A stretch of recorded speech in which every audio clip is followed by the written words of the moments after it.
All right. For some reason, YouTube has decided that my other stream was playing copyrighted music when I think it just had silence. So we're over here now. It seems to have something to do with the fact that they didn't have a person review it to make sure it was playing copyrighted music, which is unfortunate.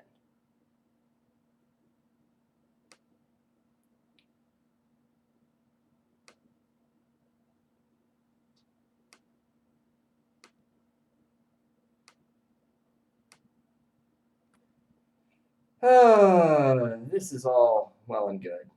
Edit. Public. Save.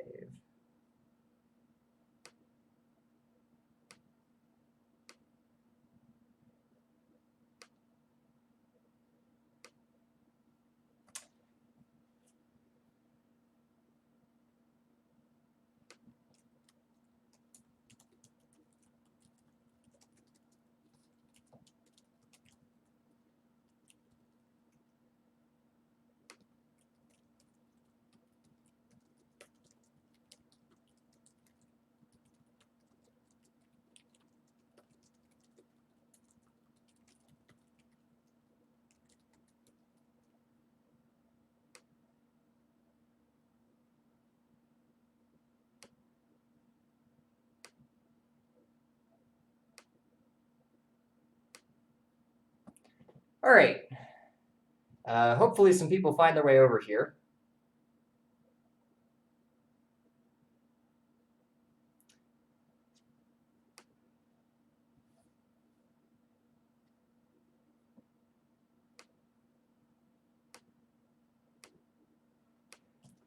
All right, I'm glad people are making their way over here. Sorry about the confusion, folks. Apparently, Kerbal Space Program's music is copyrighted. Maybe it was just the silence. I don't know, but we're here now.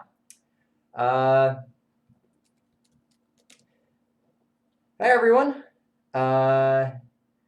Okay, so what are we doing today? This is a save we've been playing through for a while now. So I think this is our third stream on this save, so we're not very far into it. Nathan, the other stream link got shut down by YouTube for copyright infringement? I don't know. I really don't. So we're here now. And hopefully not too many people go to the other one, because that was frustrating. Okay, so we've got, where did we leave off?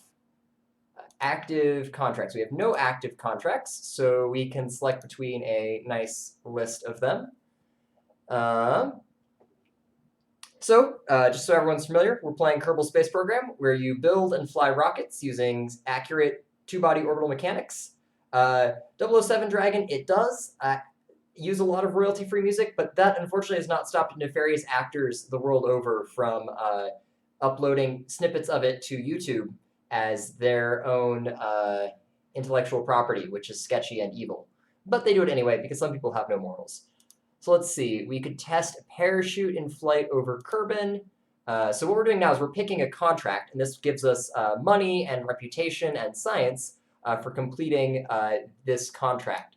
So for example, we could go explore the Mun, and if we do this, we need to get on an orbital spacewalk near the Mun and return to Kerbin. Oh, this actually might be a good one. Because we don't actually have to land on the Mun for this one. We just have to like go fly around it and stay there in a nice stable orbit, perform a spacewalk while in orbit, and then come home. Okay, I think we can do this. This seems like a good goal. So let's accept that contract. We can take one more. So this is take a crew report in space flight below 11,000 meters over these locations. That seems, I wish we could view these locations before we accept this contract, because this could either be really easy or really hard. Yeah, but life is no fun if it's always easy, so we're going to go try this.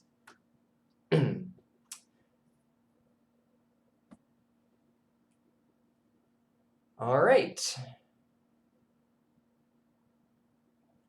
There we go.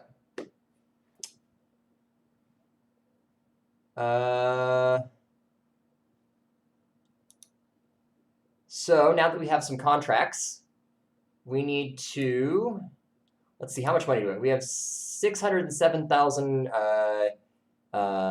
space bucks, whatever we want to call them, roots. I think roots is a good name because that sign right there looks like the square root sign. So we can upgrade the launch pad. We could not afford to upgrade the vehicle assembly building. We will have to upgrade the R&D facility. We can only have 100 science. We can only research things with up to 100 science, but we have 221 science right now, so we should go ahead and spend some of that. This lets us do, let's see. This lets us have some big rocket engines, which feels worthwhile. This lets us have little rocket engines, which does not feel helpful at the moment.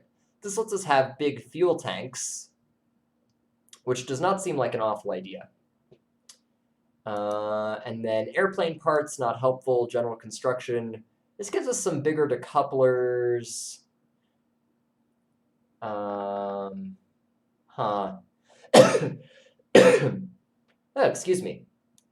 That cough, I swear, is from me just trying to jog up here at 6,000 feet and not from anything more nefarious. And miniaturization. Okay, I think these are not things that I want. I think these are things that I want. So we're going to go ahead and research heavy rocket parts and fuel systems, and that'll burn through almost all of our science. Okay. So it's been we've moved to telework out here at my job, and it's just been kind of an interesting experience. Let's see. How does the Merlin reignite? Alan, I can't comment on SpaceX hardware because I have worked there and I don't want to say anything that's not in the public knowledge. But Nathan has the right of it, which is that it uses a pyrophoric ignition fluid. And I absolutely can't talk about Raptor. Okay. Right, so now we need to go build a rocket. So if we go and look, wow, what did I click on? Something. We're in the spaceplane hangar. We don't want to be here. If we go ahead and click on the tracking station, we can go and find out where these locations we have to fly by on the moon are and see if they're anything close to an orbit. Oh, they are. Okay. So what we have to do is we have to go to the moon, get into a nearly polar orbit, and then just fly over these 3 locations at a super low altitude. All right, so now we know what we have to do. Now we just have to figure out how to do it, right? Let's see, can I upgrade this? I can upgrade this. We're gonna go ahead and do that. That feels like a good use of our money. So we only have the 1 space capsule, and we know it's gonna need a heat shield. And we absolutely know it's gonna need a parachute. Always like the very first things to do to make sure you don't forget.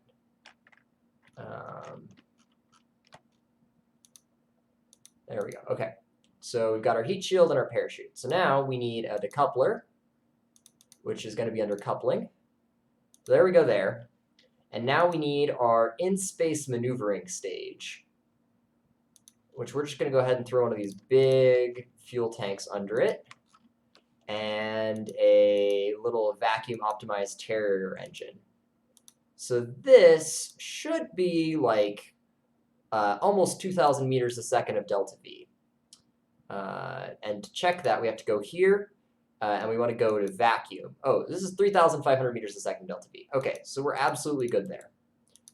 So now that we've got that, we just need to get this whole contraption into space.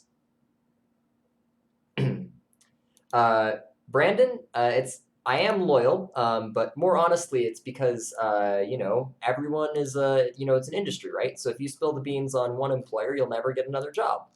And it's just not worth it. There's, I know a lot of cool things from the space industry, and I love working in this field, so I would never jeopardize, getting to work on all these awesome things by saying something that I shouldn't. Okay, let's see. So this will expand the fuel tank out a little bit. So we'll make this our little circularization stage. Let's see, I want a 1.85 meter tank there. Oh, no, here we go. Let's see if there's no other configuration of this. So I need a different engine. I think this used to be the Poodle engine. Yeah, this still is the Poodle engine. They just changed what it looks like, so now I get confused. I want a 1.85 meter vacuum engine, which of course they aren't going to have. So let's try one of these. Let's configure this. No shroud. And yeah, we're just going to go on truss mount. Okay, so this is going to be the vacuum stage here. So this will put us into orbit. And then we need a payload fairing, which we haven't invented yet. So it's just going to be an ugly rocket. So now we get fuel tanks, and we want a 2.5 meter fuel tank. One of these, and a big thrusty engine like this. So now, assuming this is in order, what's the TWR on this stage? TWR 1.7. This gives us 1,400 meters a second, and then we get up to vacuum, that's 2,000 meters a second. That does the lunar burn and that does circularization and the trans-lunar injection, and then this does lunar circularization, plane change, perigee lowering, and then this will do also the return to Kerbin burn. Okay, so with all that done, now we need to add some struts. Nope, we can't add struts. Just kidding, we haven't discovered them yet. So the rocket's going to be a little wobbly, but there's nothing we can do about that. So we'll add fins, because fins are always good. 6 of them seems about right. And then we're going to add some solar panels, which we have discovered. We'll just add 4. I don't think we need a battery. Can we fly any science experiments with us? Let's bring a magnetometer boom. Mystery goo. We can't use that. We have to be in orbit to use that. I'm not sure if this will be useful, but we'll bring one. And then one of these. All right. So that should be a lot of the things. Cosmic. I have heard of Simple Rocket. I don't play it. Merlin, to be honest, it's not that frustrating because I can talk about a lot of what I can do compared to, say, places like Astra, or, say, a classified job at Lockheed or Northrop Grumman. So I'm relatively happy with what I'm allowed to talk about. And of course, I can talk about a lot through my YouTube channel.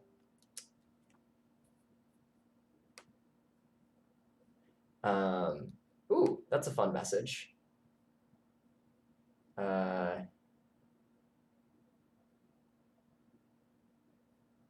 Okay. Back to the stream though. That's a fun project that hopefully you can see some about eventually, maybe soon-ish. I don't know. That's the thing about working with other people, is that they get to control when you say what. Okay. So we've got the booster, the circularization stage, and then the lunar exploration stage. Do we need any of this? I don't think we need any of this. No, no. We do want another antenna. So we can talk to Kerbin while we're out there, and we can use our maneuver nodes. So we'll go ahead and throw that there. I really think that's everything we need. I'm sure we're going to find out right as soon as we launch that I have neglected some direly important thing, but we will find that after we launch as opposed to before we launch. Okay, so without further ado, check your staging. Always check your staging. That and then the parachute. Okay. Yeah, I think that's everything. So let's try it. Lunar. Oh, nope, sorry. Lunar Explorer. I know the names of all the planets. It's just for some reason, every time I think about the Mun, I call it the moon. And then I use lunar as an adjective. How's the stream doing? The stream is doing really well. It has dropped almost no frames. But while the stream was doing well, the rocket was not doing well. Let's try that again without the explosion. That was not great. Usually I don't use revert to launch site and I try and save it, but it's not fun if it just blows up. Okay, here we go. Now we're launching. Now with 100% fewer explosions. Oh, I jinxed it. All right, are we back? Okay, we're good. All right, so we're going to start tipping over here, just following a gravity turn. Yeah, F in the chat for the rocket. We saved it, though. I don't know why. Sometimes it's glitchy like that. Oh, man, look at how pretty that is. That is just absolutely gorgeous.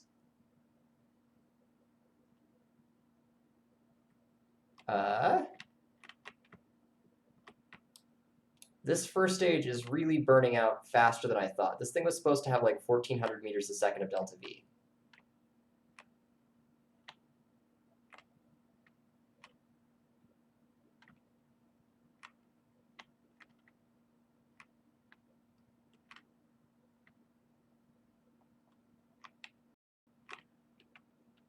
All right, well, this may not have been the most efficient ascent trajectory that I've ever flown.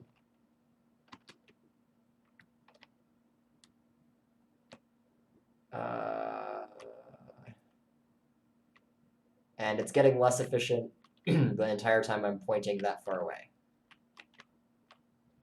All right, so we're going to have to burn most, if not all, of this stage to get into orbit.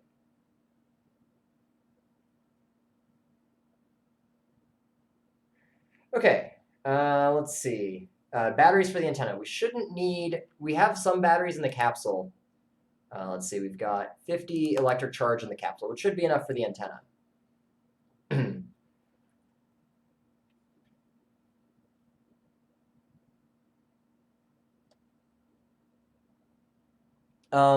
It is not useful to use parachutes to stages because the game will automatically unload stages if you get far enough away from them. There are mods for that, but I don't play with as the case may be. Hi, Yukon. Welcome to the stream. All right.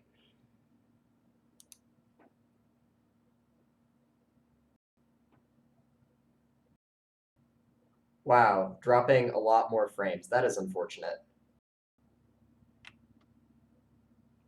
And we're falling out of orbit.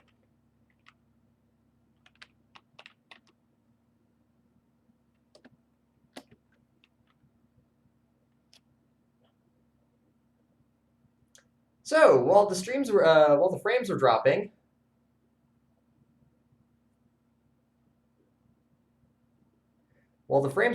the rocket has started crashing. Goodness gracious.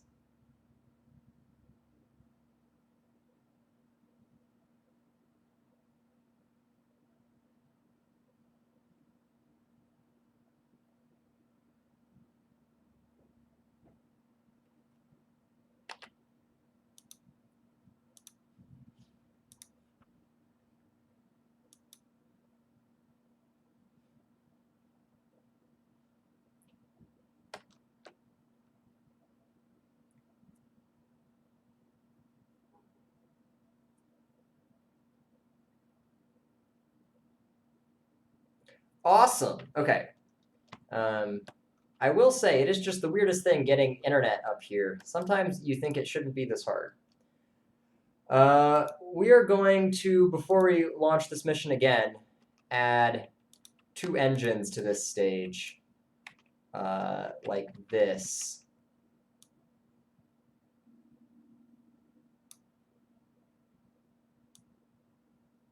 Yeah, there we go. I think this will drastically improve the happiness of this rocket.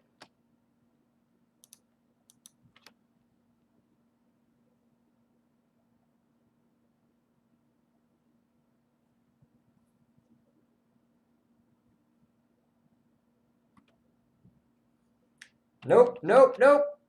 Wow. I don't know why it does that when it loads in. We're gonna fix it just by launching it like immediately.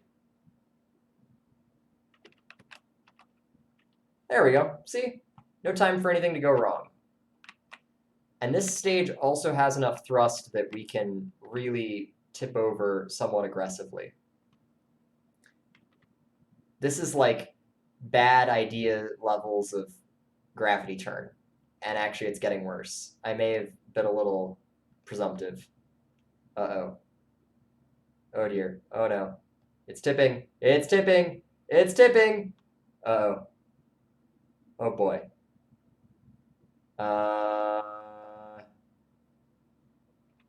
I think the best thing we can do here is try and save Jeb.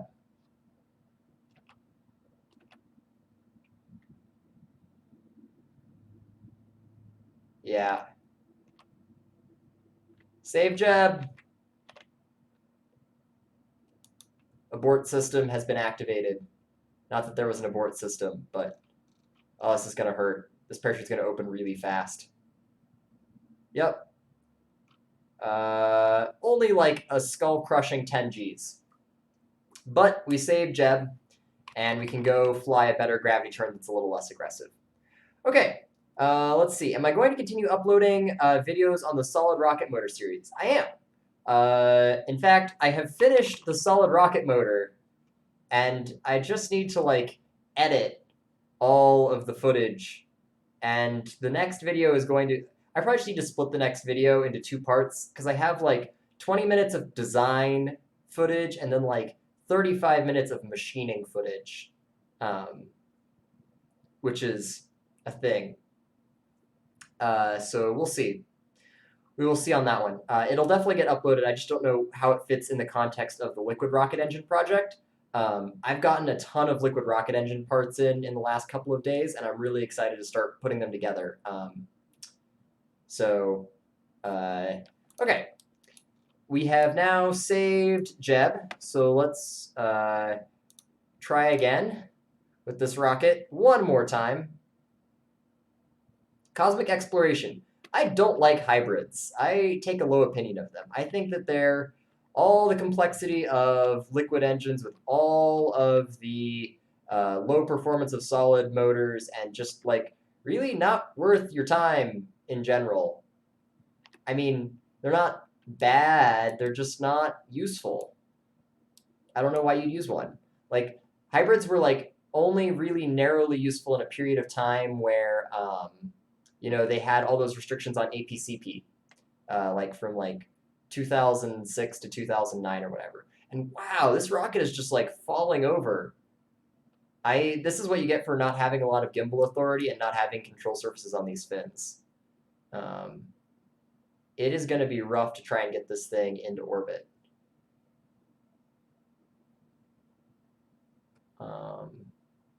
We'll see. It might be possible. This one is going better than the last one. This one's salvageable. And Cosmic, I've actually done a hybrid engine twice before in my life, so it's not like I've never done them. I did a hybrid with a methane oxygen ignition system. Wow. Okay, sure. Flip out of control, will ya? No, we're going back that way. This is like when in the sci-fi movies, this is when they say, I'm switching to manual, which is pretty much what we just did there.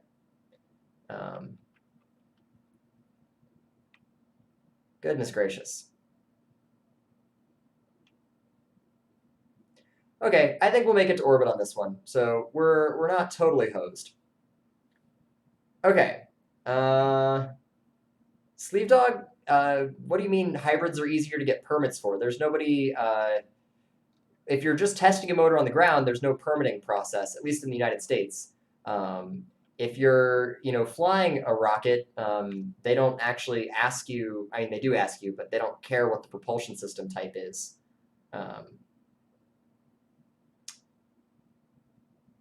Cool guy, if you've got hybrids, good on you. They're just not my cup of tea. I've just never found a compelling reason to use them. Okay, so we're going to actually get into orbit with this, which is good because I was looking like a total noob at Kerbal Space Program for a minute there. All right. Cosmic hybrids are just if you want to learn about building rocket engines, build solid motors. You can build one with a lot less effort than a hybrid, and you can still learn about nozzles, combustion chamber design, measuring thrust, measuring pressure. You can learn all of that, and then if you're gonna if you're I want to build a hybrid. If you just build two hybrids, you've built a liquid engine, and then you can just throw all your parts you were going to use for your hybrid grain in your solid rocket motor parts pile, and now you can build for the trouble of building two hybrids, you can build one liquid engine and two solid motors. That's the way I think about it. So you really get more bang for your buck.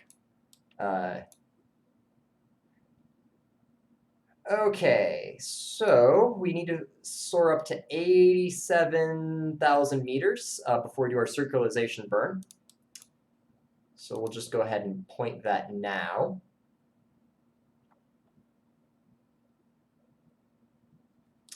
Our gimbally motors are freaking out just a little bit.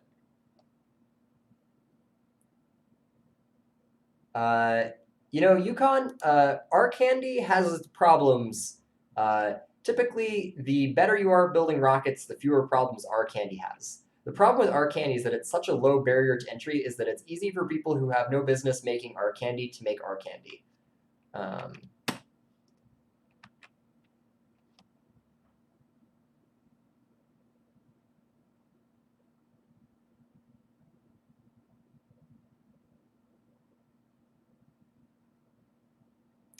SFS cool. When I started playing Kerbal Space Program, it didn't have career mode.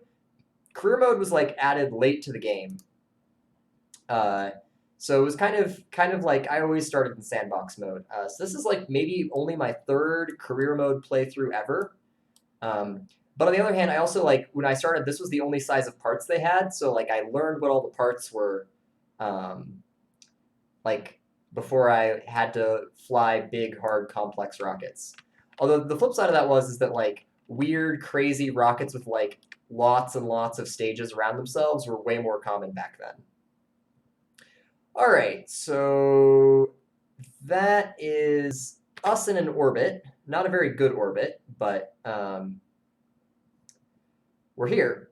So now we need to plot a trip out to the Mun. So the Mun is here. The phase angle you need the moon to be at in order to fly this trajectory is 110 degrees. So what that means is that if you were just coming up over the horizon, it's convenient, it works out almost exactly like this.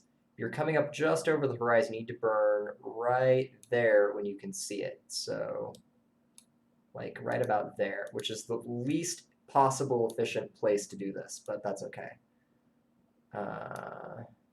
That's still not a very good time to do it.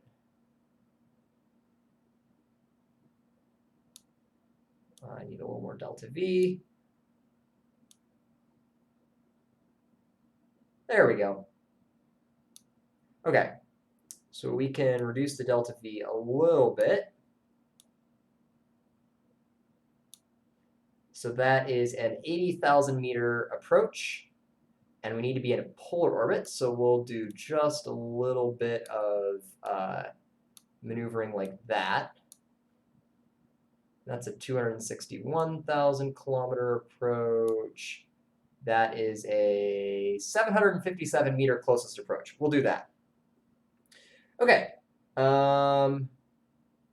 Let's see. Cosmic exploration. What about micrograin rockets? That's zinc sulfur rockets. For those who don't know, those are literally the worst idea. Like if you're thinking about doing zinc sulfur rockets, just don't. They're like hardly even rockets. They're barely controlled explosions, and people only even talk about them because I guess Rocket Boy, what is it? October Skies used them for a little bit.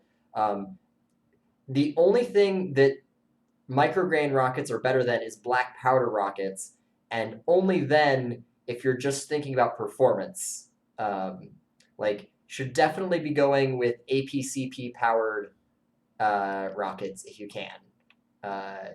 It's just safer, way higher performance. There's no reason to use anything other than APCP, as easy as the chemicals are to get these days. Okay, Chazzy, welcome to the stream. I'm glad you enjoyed cooking with Joey B, and hopefully this stream is also at least a little interesting as well. Yukon, have I ever tried R Candy? Yes. My first 120 rocket motors I built were R Candy. I have made some R Candy J motors, and it was an awful idea, and you should not. I wish I had discovered APCP sooner. It would have been a much better idea, and also I would have gotten many fewer injuries in my early rocketry days. Okay, so now what we need to do is we need to get to here and fly this maneuver. So we're gonna go ahead and point over at this maneuver. So this blue marker here is where you need to point your spacecraft so that when the spacecraft arrives at this point here, it'll be pointing in the right direction to fly onto this orange orbit. Which is what we want to do. So now we're going to time accelerate just a little bit forward. We need to wait like, a few minutes. It's going to be a 1 minute and 10-second burn. So we need to start our burn about 35, 40 seconds before the point, except I just started it right on time, which was dumb. Okay. Chazzy, you just started your first KSP career. Cool. It is a really steep learning curve. It took me several years to figure out Kerbal Space Program. And I like to think that I've gotten at least okay at it. But sometimes I still do dumb things. And sometimes I don't pay enough attention to the rocket and pay too much attention to the other computer screen, and then I do something even dumber. Okay.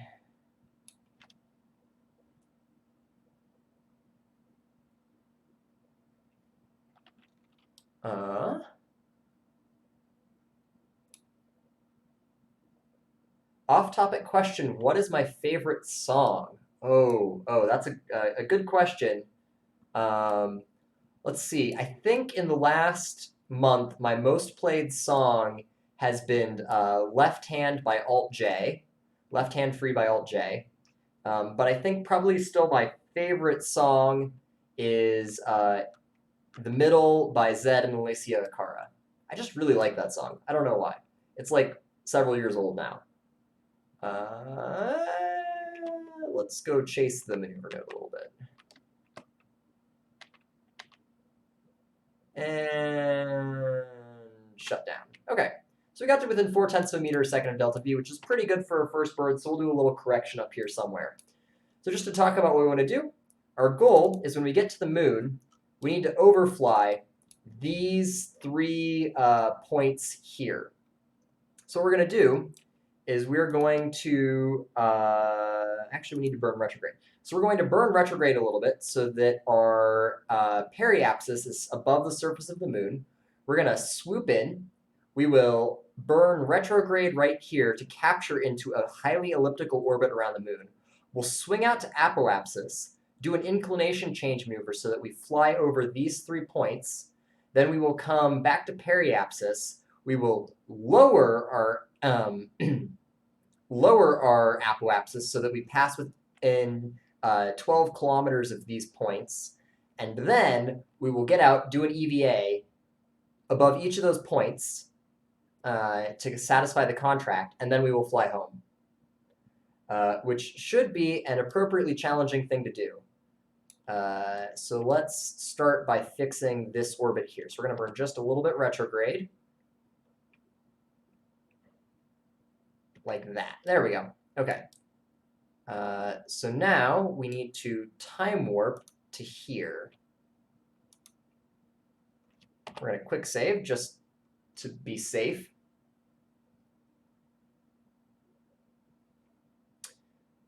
So the other thing I can talk about is I'm just finishing up my edit for a video on how to design an aerospike nozzle from scratch using just a pen and paper. So maybe if we get a few more people on the stream, I'll show a preview from that. Maybe. We'll see. But for now, I should focus on not crashing the rocket. We're going to add a maneuver, burn retrograde. There we go. Okay. So we've got that.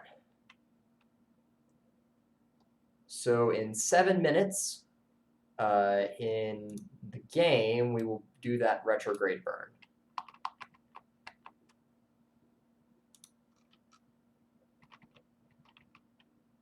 And this is not a very big burn. It's only 100 meters a second. We have to start watching our fuel to make sure we have enough to get home. 26 seconds. 20 seconds.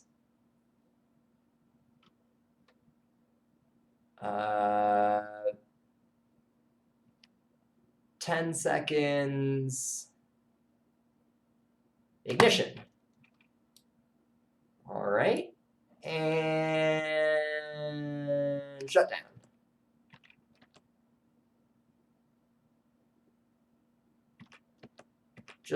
Just enough delta V to make sure we're actually captured, which we are.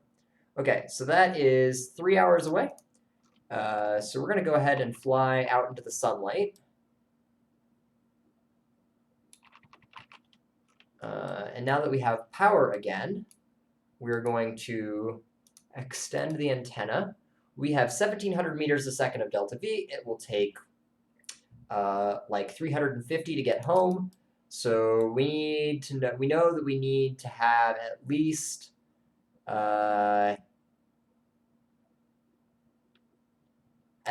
like 500 when all this is said and done. So we have 1,200 to play our games. So what we're going to do is come out here, add a maneuver. We're going to do that. Okay. So that gives me some insight. So we need to be targeting that one. So the problem is that this purple icon moves as you burn, and the maneuver node will not take that into account. So using maneuver nodes for normal and anti-normal burns is not an efficient way to plan them. So what you have to do instead is fly all the way out here and then just track this purple icon as you burn. Yukon. I have never personally built an aerospike. I did, MIT rocket team did a project called Pyralis, which was a hydrogen, oxygen, nitrous, ethanol aerospike engine that produced 500 pounds of thrust. And so I learned what I learned from that program. Okay, so we're gonna start now, just kind of low thrust as I manually track this.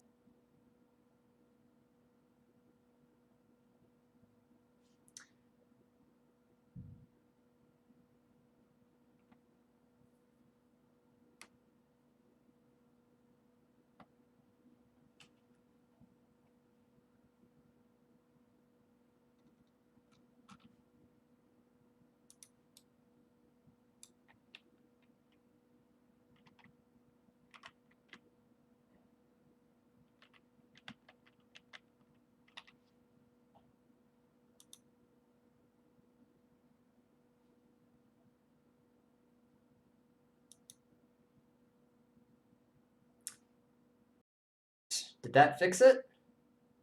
No, it plummeted immediately back to... May I please have my frames? I don't know. It's not great. I wish I could have wired internet, but unfortunately my apartment does not allow for that. Okay, so now what we need to do is we need to fly down here to periapsis, and we need to arrange ourselves so that as the moon turns underneath of us, we will fly under these. And I don't think we timed it quite right, which is unfortunate. So what we're going to do is we're going to just lower our apoapsis a little bit, so that way that the moon does not turn so much on every path.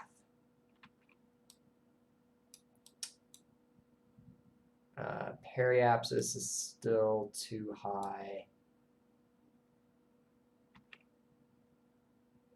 We're going to try this. How long is this orbit? This is a 1-hour orbit.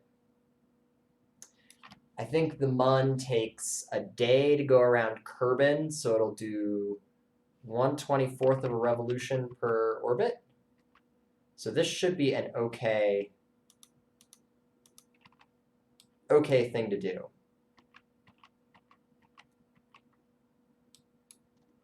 All right. So as we phase around the Mun, this is rotating this way, and eventually these 3 purple things are going to line up with this blue line.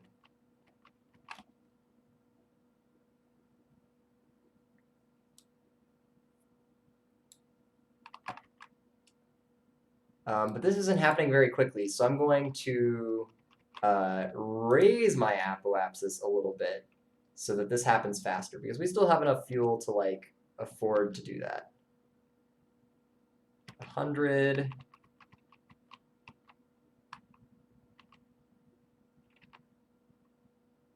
Lower than 50.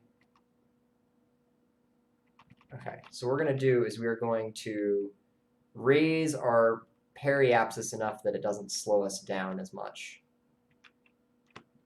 40, 50. Okay, there we go. So now we can do 50 times time warp the entire time we're orbiting the Mun. All right, so we're letting these line up underneath us.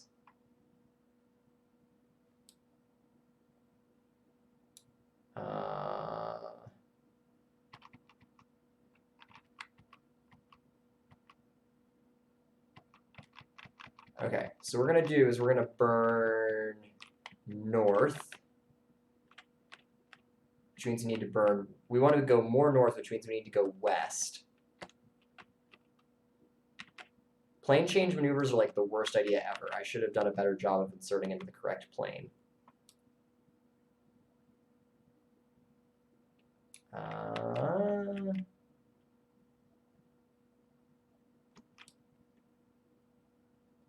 Okay. So when it rotates like that, I think we're going to be able to get them.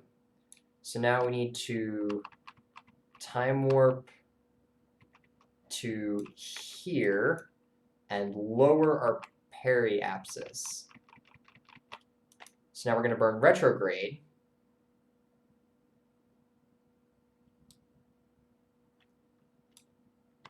And get this down to like low. I don't know what low is, but like low.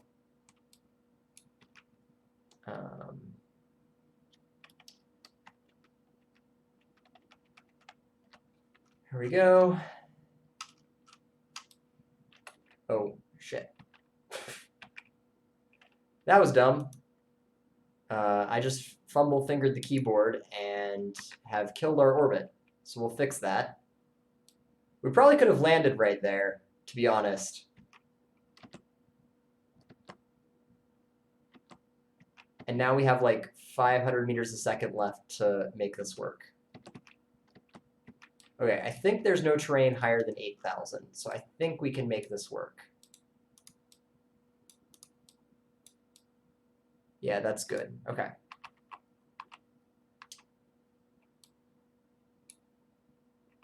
Oh, did I just straight up turn around? No, I didn't. This is fine. Let's check and make sure we're not going to crash into the terrain, which we are not. We have clearance to the ground. Oh man, this is dark. Dark, dark, dark, dark, dark. I should have put a light on this thing. Do I have a light here? Light! Let there be light. Here. Now there's something interesting to see. We can check our terrain altimeter. So the terrain is 2,000 meters high. And we have a periapsis of like 7,000 kilometers. So we have 5 kilometers of clearance. So we're going to go ahead and fly up here. I don't think we're going to get close enough to any of these. Yeah, we have to probably wait another orbit or two to pass close enough over those. In the meantime, actually, let's just go ahead and get this first contract done.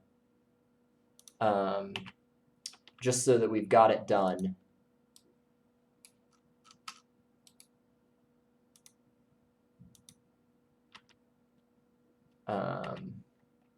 That should have checked that box. It did. Okay, good, good. So now we should be able to observe the mystery goo, log pressure data,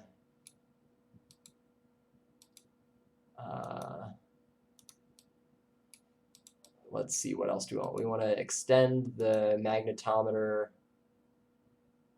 toggle magnetometer, keep experiment, toggle magnetometer, I said, and we'll grab the temperature real quick. Okay, so that got us like a ton of science. I think we can take science from this too. Yes, we can get a crew report. Awesome. Okay, so now that we've got that, when it gets daylight, I'll go out, grab those experiments, and hopefully on the next orbit we just fly right over these 3 and we can take all of that.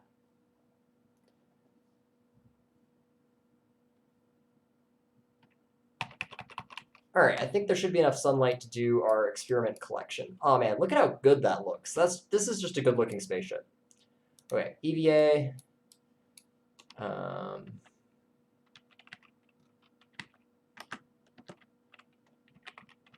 The other thing I didn't think about is we have 500 meters a second of delta V in Jeb's pack, so if push came to shove, we could EVA down to the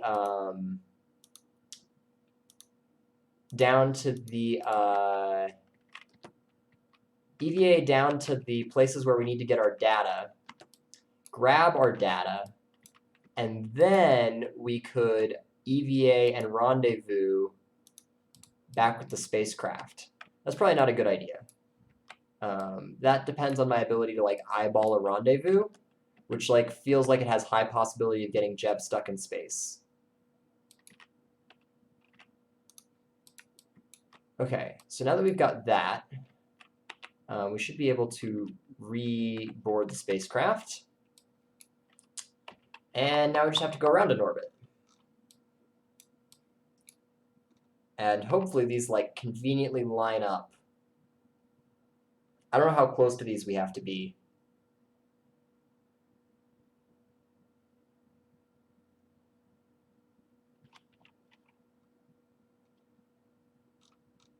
Oh man, it's gonna be, I think it's gonna be a good pass. How close are we gonna be? Very close. You know what I'm gonna do? We've got 500 meters a second of spare delta V, so I'm gonna do a dumb thing. We're switching to manual. So that's west of us. So we're going to burn this way. Here we go. Now we're just gonna like take control.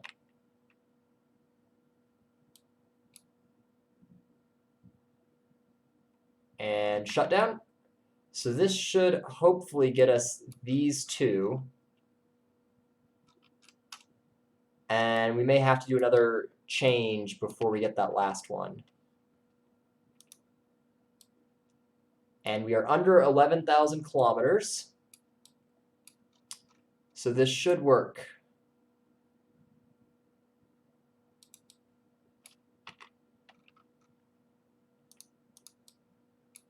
How close are we?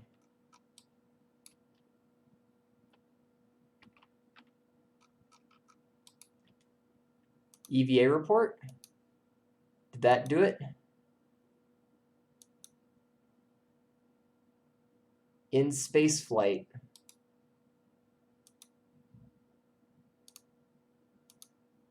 It didn't like it. Oh, that's so frustrating. I didn't time it right. Okay, here we go. EVA report. Overwrite. Yes. Okay, board. We got one, which is not all of them, which is bad. Unfortunately, we missed that first one because I was not paying attention. So now we need to conduct a radical maneuver here to like hit that.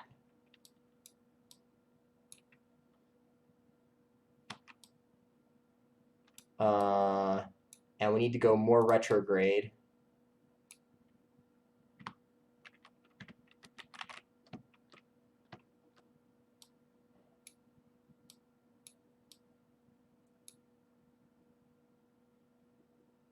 Okay.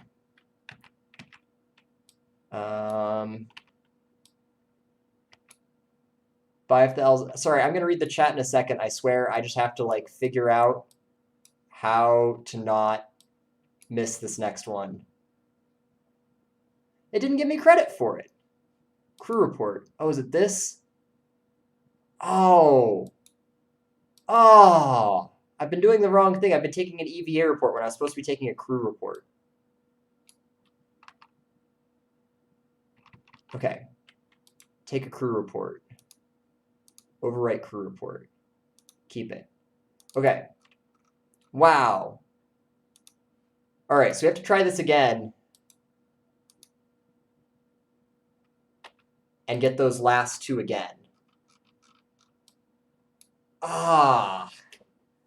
Come on. Ah. All right. I'm very sorry that PS4 doesn't have KSP mods. That is unfortunate. Oh man, that is just killing me.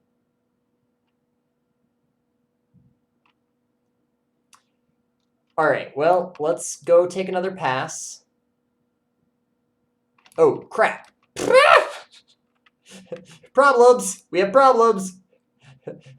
Oh man, I almost just flew this thing right into the ground. Okay.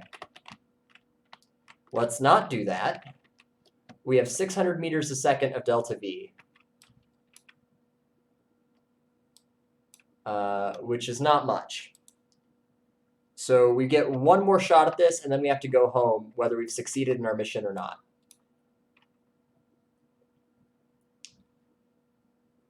Whew! Oh man, we are cutting this so close. Like, I think we are about to be in get out and push mode. Okay. So we're gonna do, we need to go...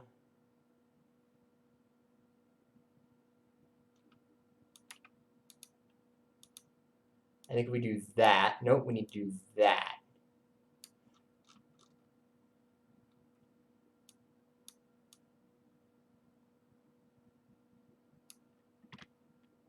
$30 meters a second. Okay, we can sort of afford this.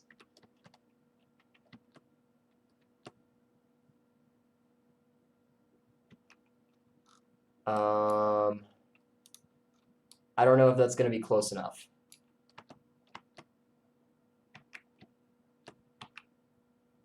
We're going to try and thread the needle between the two of them. I don't know how close to them we have to be. So we also need to be retrograde because I think this first one is no higher than 11.8 kilometers.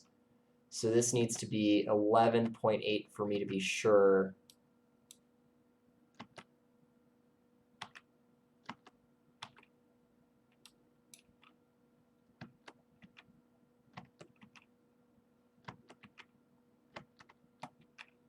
Okay, I think that's good enough.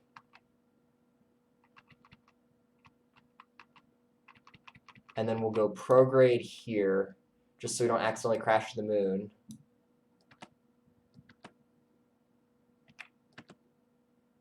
Eight, 9. Okay.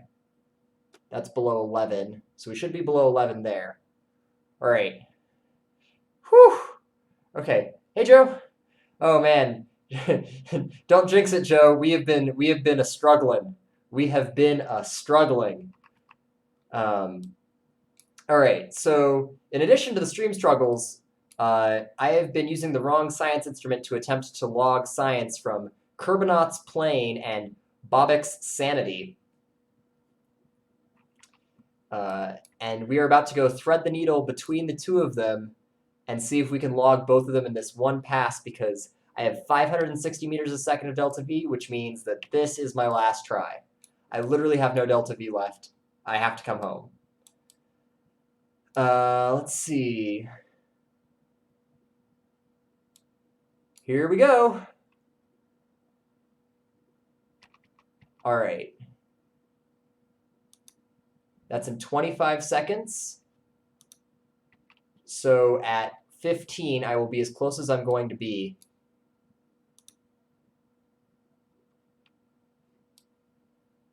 Come on, do it. Do it. We're not going to get much closer. Oh, yes. Wait, crew report. It didn't. Why didn't it? What's the problem? No, it didn't do it. It said I was entering it. Did you guys see that? Oh. Why? Why though? I'm entering Bobek's sanity. Crew report. Overwrite crew report. Keep the crew report. It's not doing the thing.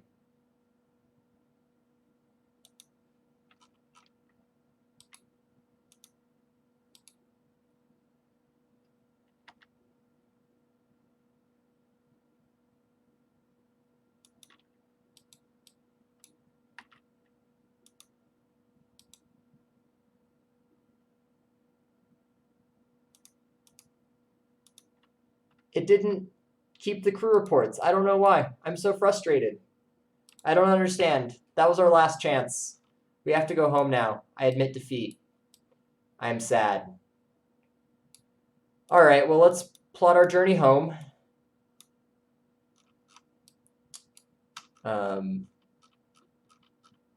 Wow, okay, so clearly I don't understand something about how you're supposed to collect science. And so it probably wouldn't have mattered even if we had a lot more delta V. Oh, no.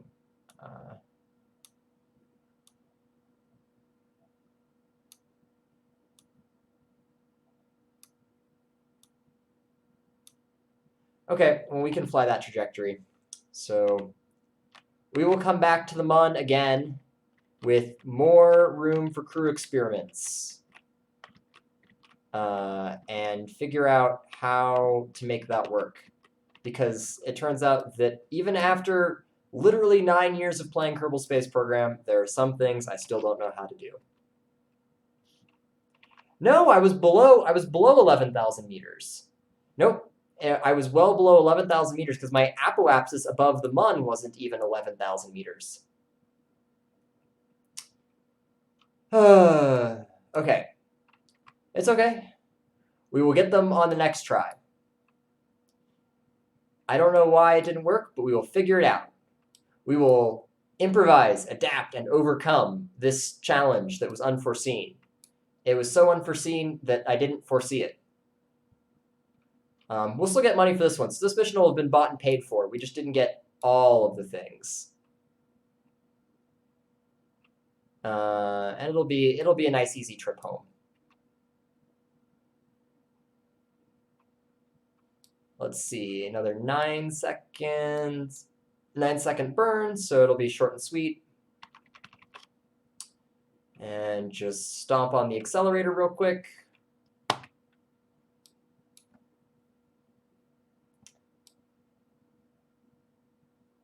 And shut down.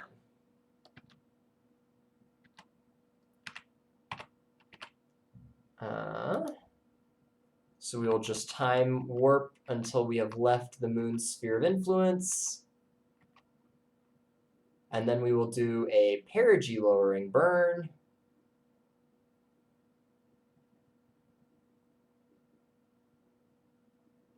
Convenient.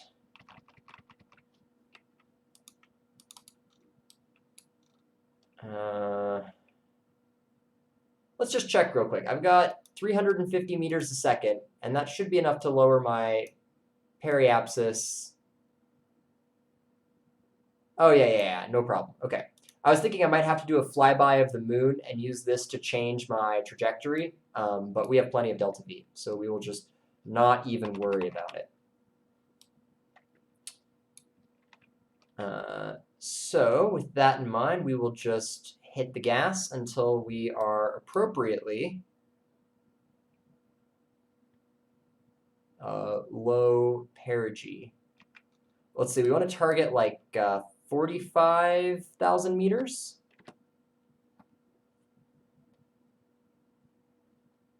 There we go. That's good. Awesome. So now, just gonna swoop around. And we're gonna use the last of this propellant just to do a braking burn, just to take it a little easier on the heat shield, because we are coming in a little sporty.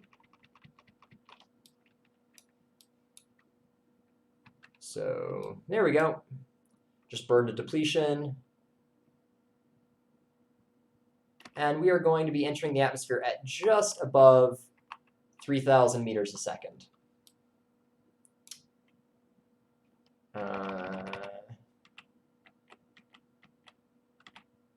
There we go.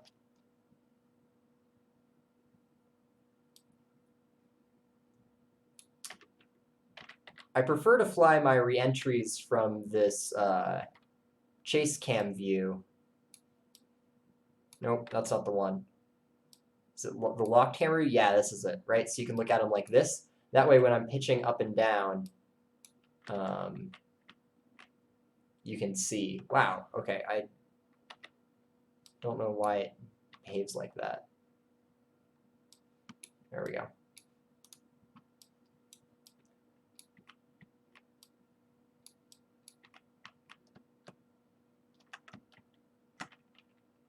So I'm just pitching up, and this is slowing my descent through the atmosphere by generating a little bit of lift. If you turn on aerodynamic forces, you can see that blue arrow that's popping up. That is lift, and that is slowing me from falling into the thicker part of the atmosphere until I've slowed down some, which is taking it easier on the heat shield. And you can look and see we've used up 40 units of our ablator, and we're still not even below 35 kilometers, and we're still traveling at way faster than orbital velocity.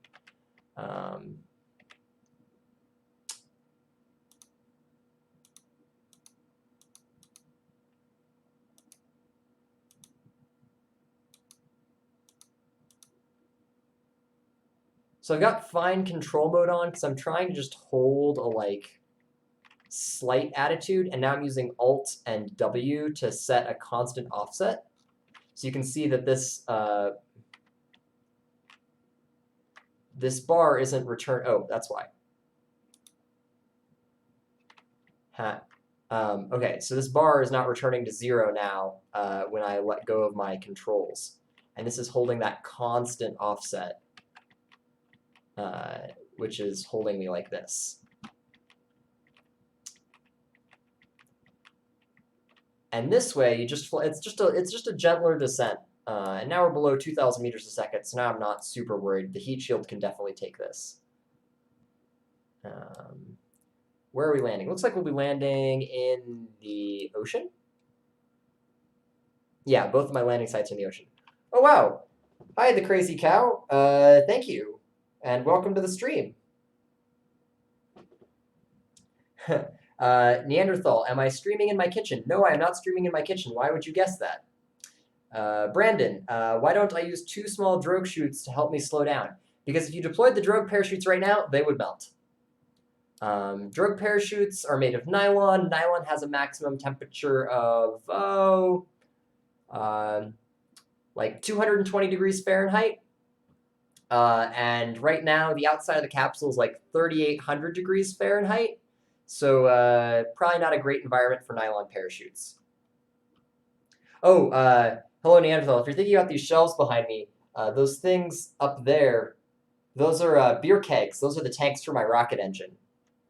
I'm in my shop right now. So I've got all these nice tools right here.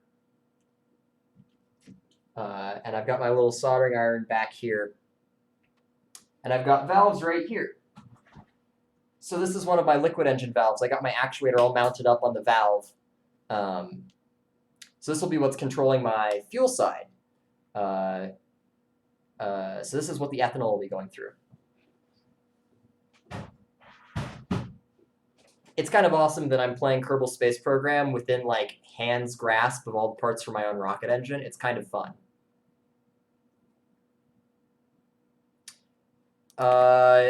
Brandon, at a lower altitude, you really don't need it because it deploys this parachute reefed. In real life, you definitely want drogue parachutes, but in the game, there's not really a reward for it.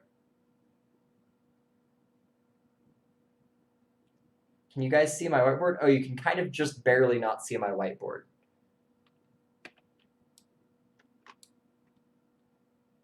I was gonna say there's some interesting sketches on my whiteboard, but I think parties are relatively happy you can't see what's sketched on my whiteboard.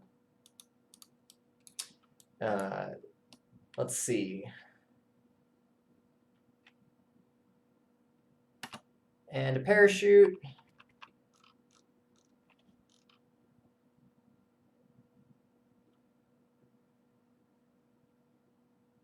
Hello, Neanderthals. I use ethanol for my liquid rocket engine because it is, until very recently, cheap and readily available. Unfortunately, panic shoppers have somewhat inhibited my ability to procure my rocket fuel. Why is it? Oh, that's why. Let's see, what is it?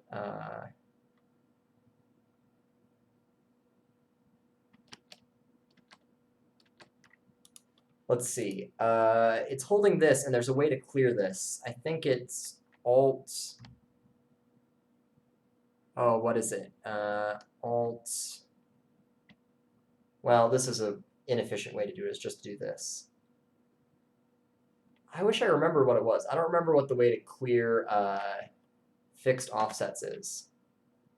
But we splash down nice and safely. We can recover this, get paid for a contract, and bank all that science.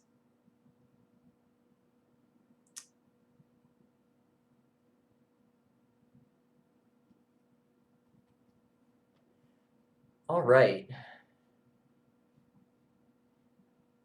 Okay, so we got 188 science, and we recovered 472 funds, and we got 400,000 funds from contracts, and Jeb got 1 XP. So what's our next science purchase? This has small rocket engines, which I don't think is super useful. This has bigger fuel tanks, which also I don't think are that useful.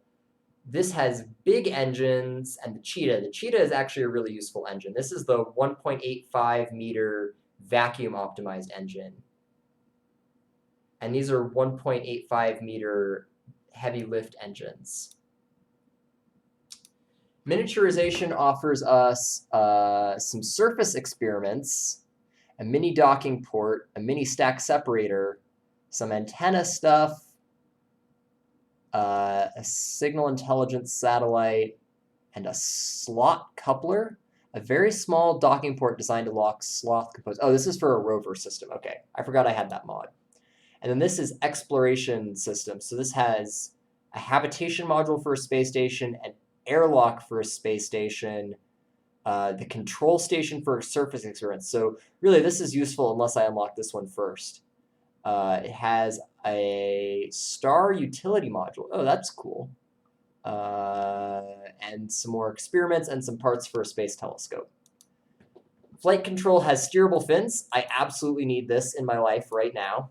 This has the control clamps, which we also need like right now. I actually don't care about airplanes that much, so I'm okay with not getting this one. But I do kind of want landing legs, so we're going to go ahead and research this one. Okay, hello Neanderthals. My oxidizer is liquid oxygen. I am personally partial to liquid oxygen as the best liquid oxidizer because you can get it easily. It's both much cheaper and much more available than, say, high-test peroxide. And it is not detonatable. So, for example, nitrous oxide, if there's an explosion, you can literally explode your entire tank of oxidizer. It doesn't even need a fuel to burn with. It'll just detonate and explode, which is really kind of impolite of it. I think it should be better behaved, really. It needs to work on its manners. Okay, so I've done science, and these are all more science than the research and development facility will let me spend. So if I want these, I have to upgrade this, which I can afford to do. Do I just do this now? I don't know. Do I upgrade the oxidizer facility? While you answer that in the chat, I'm going to open a beer. Cosmic exploration. I work with nitrogen tetroxide and mixed oxides of nitrogen in my day job. And quite frankly, I have no desire to work on hypergolic propellants that will kill me at home. I like it when my employer pays for all of my nice safety equipment. Monopropellants are cool. Hypergolic propellants that are like toxic at 2 parts per million are not cool.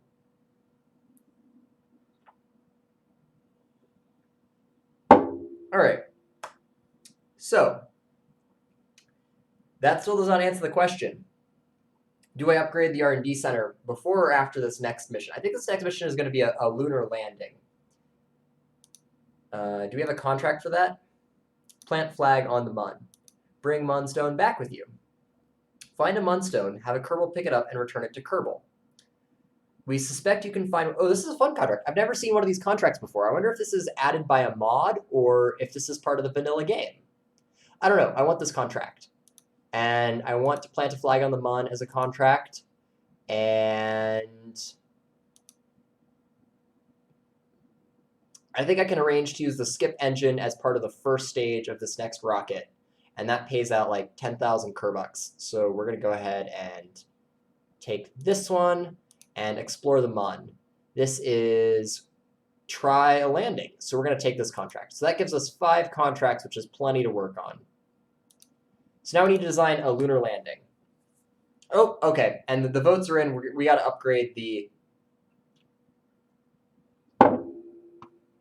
R&D center.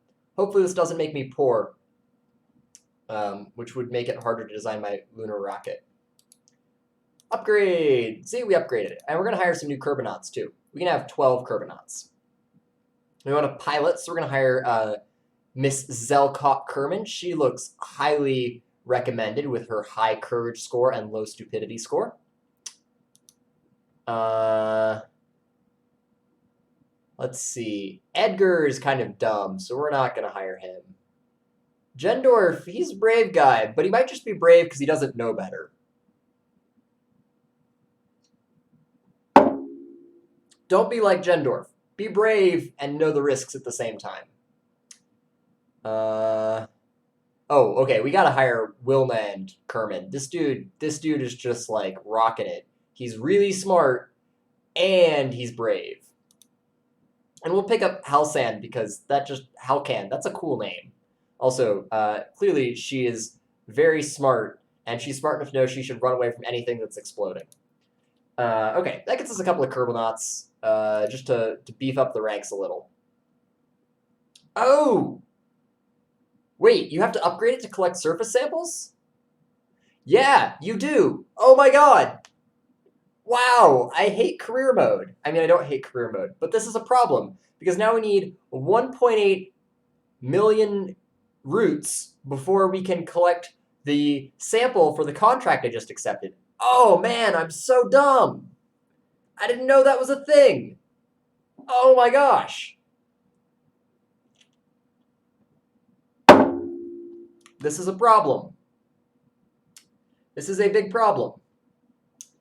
Okay, what's the fastest way to make 1.7 million roots? This will pay 180. This won't pay very much. This will pay 110. Okay, we're going to accept this contract, and we're going to accept this Kerbal orbit contract. And we're going to see if we can do it with a single satellite. The Crazy Cowmaster, I think I didn't have it upgraded at all, so I think I still have to upgrade it one more time before I can collect samples. Let's see. Upgrade. Oh, okay. No, you're right. Okay. Nope. Thank you, the Crazy Cowmaster. You've done two good things for the stream this evening, namely stopping me from doing something dumb. All right. So, just kidding. We can fly the lunar landing. So this rocket really could do it, and this is a cheap rocket.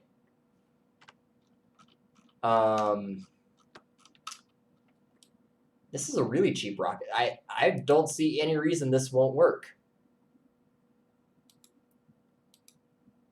Is this, what's the, this is 265. This is 280.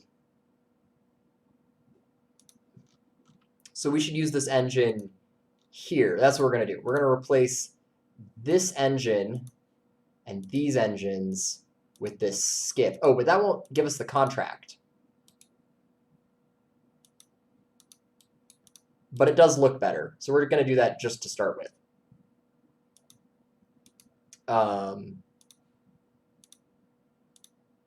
Oh man, look at how much better that rocket looks. Just right there. Boom. Awesome. Do I have an engine plate? No, I don't have an engine plate. Okay. So I guess we're going to see if we can make this work. What's the TWR? TWR is below 1. But the rocket has gotten cheaper. This is a 5,000. Oh, wow. The rocket has gotten way cheaper. This was a great idea. Holy cow. Okay. This is awesome. But we need some more thrust now. So we're going to stretch the first stage. Just a little bit. But not with that tank. We're going to stretch with this tank. Okay. 1, 2, 3, 4, 5, 6, 7, 8, 9. There we go. Now the stripes line up. We are going to add some more thrust to the first stage. And as always, the answer is more boosters. So we've got some decouplers. So we will throw 4 on. I think this means I have to change the number of fins I have, but I want to use the new fins anyway, so that's okay. Try these, I guess? I hate how solid rocket boosters work in Kerbal Space Program, because they make no sense. I think you should pick like a nozzle part and then be able to like stack segments of the SRB on top, so that like this way, this engine, and this engine could all just share like one nozzle, and you could just add pieces of solid propellant on top of it. And then you could like control the thrust that way, and what nozzle you select, the diameter of it would depend on the burn time. It'd be more realistic. Okay, so this should have a TWR of 1.8, which is fine. Go to aerodynamics, we'll throw caps on these, and then we'll put fins. Okay, so this rocket is only 3,000 roots more expensive, but like way better in like every way, shape, and form. So we're gonna, this is gonna be Mun Explorer 2. And we're gonna go ahead and add legs, because it's gonna need legs. Oh, there's a whole new landing leg.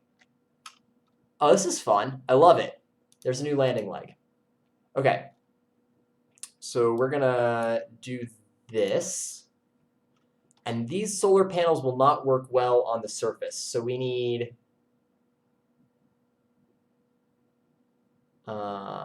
something that like faces out more. So we're just gonna add 2 of these, and we're gonna like tip them out. And then we're gonna slide them out like that. There we go. And then, oh, okay, so we need a container. We need a science experiment container.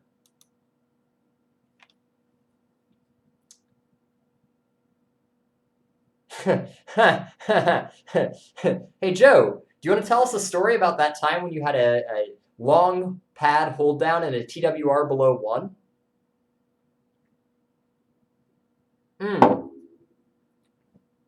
The crazy cow. Not only do I have suggestions for mods that will make the game harder, but I have some favorites. You should absolutely look into Principia. It's a mod that changes Kerbal Space Program's 2-body system mechanics into 3-body mechanics. So you'll just be like, you know, in a perfectly happy, stable, low Kerbin orbit, and then the Mun will just like fly by and eject you from the system. It's awesome. Deadly Reentry is another harder mod. Ferrum Aerospace is less necessary. They've just kind of made the aerodynamics model in Kerbal Space Program better and better and better, so you don't really need it. Let's see. Real Scale Solar System is like the hard mod because it, you know, just makes you need like 4 times more delta V to go everywhere. What are some other good ones? There's some life support ones. I don't know if TAC life support is still around. TAC life support. That was one that made the game harder. I think those are my favorites. Deadly Reentry and TAC are definitely good ones. There used to be a mod where you could add relays. It was like real comms or whatever it was, but they've added that to the base game now, so you can just configure that to be harder. Let's see. Oh, we should have been flying these. We're gonna do these. This is a great idea.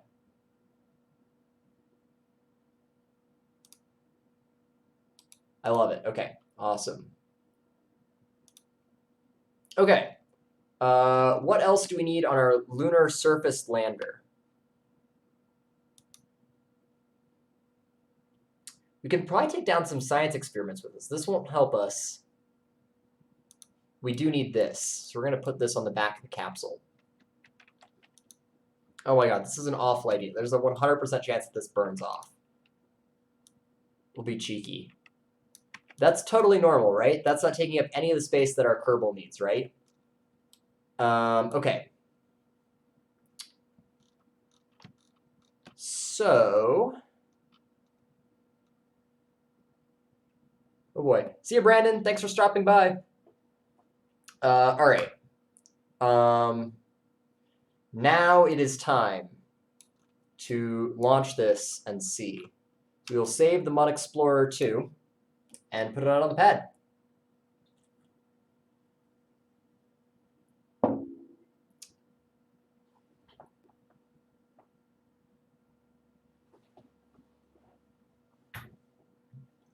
Reaching behind me again. I don't know if I showed this off yet. This is my oxidizer valve and my oxidizer check valve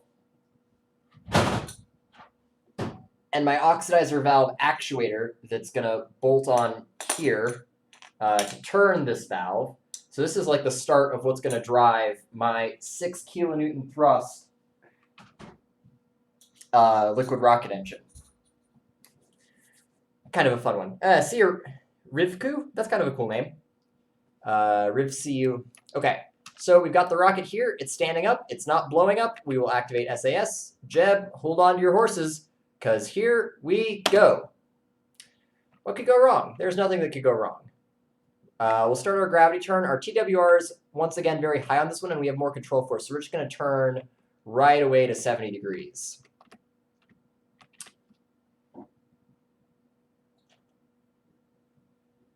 This is why buying me a beer is a good idea, because then I decide to like spontaneously show off liquid rocket engine parts that won't be shown in a video probably for like months. Not out of any sense of malice, but just because like it's going to be a while before I'm ready for that part of the engine. Okay. Oh, hey, there's the Mun right there. Say hi. That's where we're going. Burnout and booster jet. Awesome. That was so cool. All right, so we'll just keep the pedal to the metal. So our TWR is actually below 1. So we were decelerating there very briefly for a second, but now as we go up in altitude, our engine is more correctly expanded. Excuse me. So we're getting more and more thrust. So our thrust to weight ratio is going up, and we're burning fuel, so our mass is going down, so we've started accelerating again. The one thing we want to be careful about is we're only at 16 kilometers, which is actually totally not high enough. Holy cow. It's a good thing I noticed that. I was not paying attention. So we need to go up. More up. More up, please. Our apoapsis is only 20 kilometers. Holy cow, that's way too low.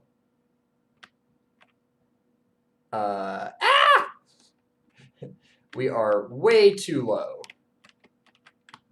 I am now 3 fingers the keyboard trying to like control this thing manually because it is just a little wobbly. Joe, would you say this is overtuned, perchance? See ya, Cosmic. Maybe I got my actuator delay function in this PID loop wrong. I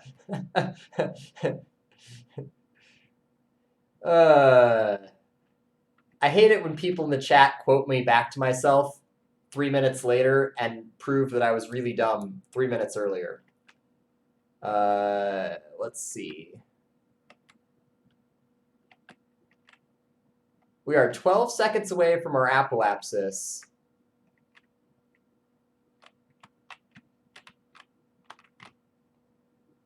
"11 seconds.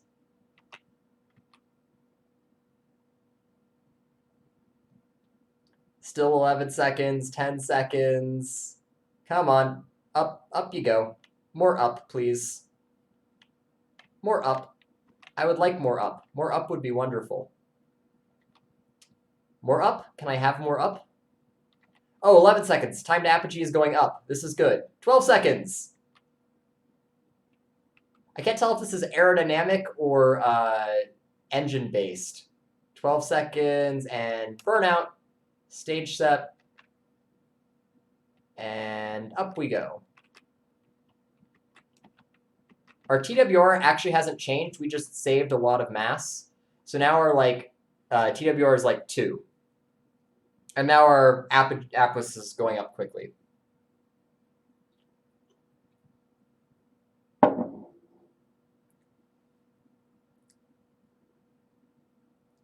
Francis, am I planning to fly any of my liquid rocket engines? I would love to, but first things first, I need to like get a liquid rocket engine working. And then I will fly an engine, and that is definitely the order I will work in. And I will definitely not commit to any projects which require me to have a working liquid-fueled rocket engine before I have any working liquid-fueled rocket engines. Okay, so our apoapsis is 110 kilometers. So we will just fly on up there and circularize. And I think I have enough delta V left in this stage to make this my lunar insertion stage, which means that this rocket is like a whole stage more efficient than the last rocket.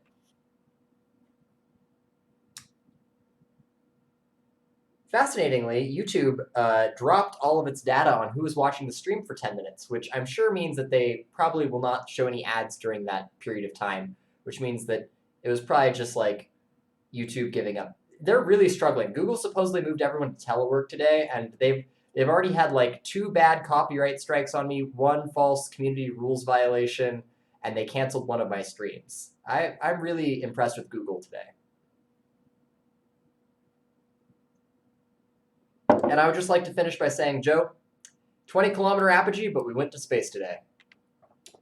Okay, so now that we are in fact in space today, as you can tell by that wonderfully welcoming music, we need to circularize. So we wait till apogee, which will be soon. There we go. Relatively cheap circularization burn, 500 meters a second.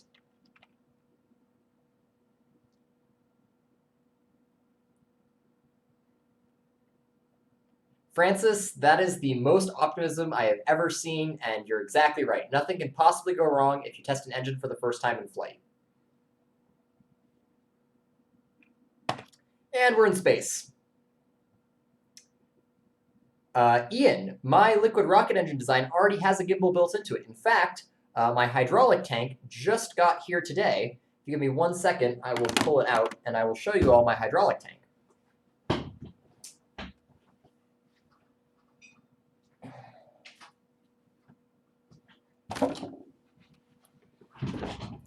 This is my hydraulics tank. It's what's going to hold my pressurized fluid to run my pintle sleeve that's going to control my throttle, and it's what's going to hold the hydraulic fluid to control the position of my TBC actuators.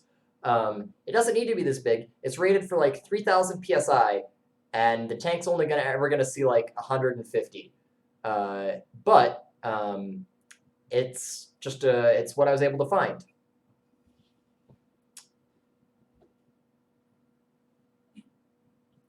Okay, so we're in space now, and we're about to see a beautiful sunrise.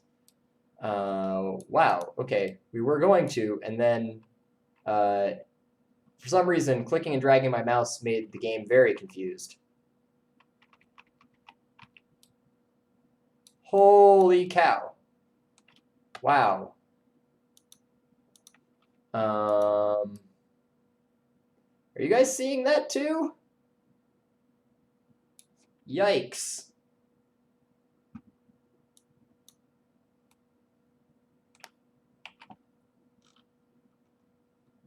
Oh my gosh, everything's broken.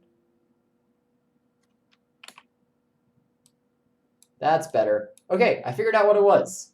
Here's what it was. I set my headset down on my space mouse, and I can use my space mouse to look around. Wow, the settings are so wrong, it's not even funny. Hang on, I'm gonna fix my space mouse settings now.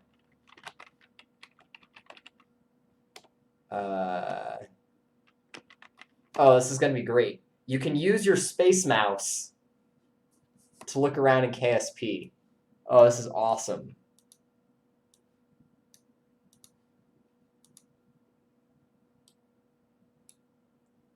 Okay. That is not how we want it. So we want zoom to be in and out. There we go.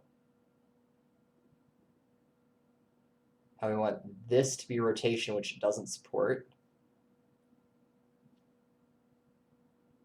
Oh, wow. Okay. There we go. Oh, this is great, guys. I need to reverse the zoom axes. Okay.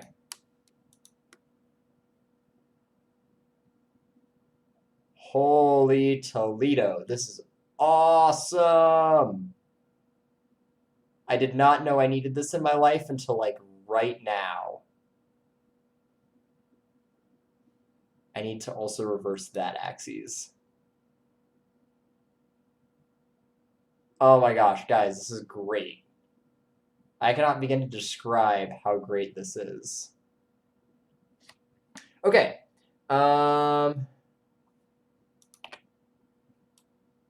Now that I'm done with that tangent, we need to go to the moon. How do we go to the moon? This is a geosynchronous orbit. This is a polar orbit. We are in this orbit, and we need to be in that orbit. So we need to do a departure burn here.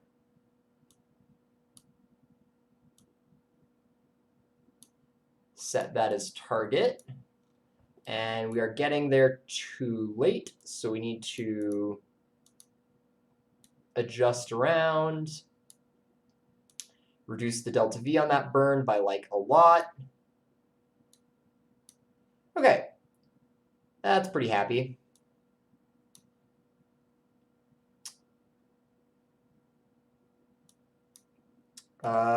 We need to adjust the timing on that a little bit.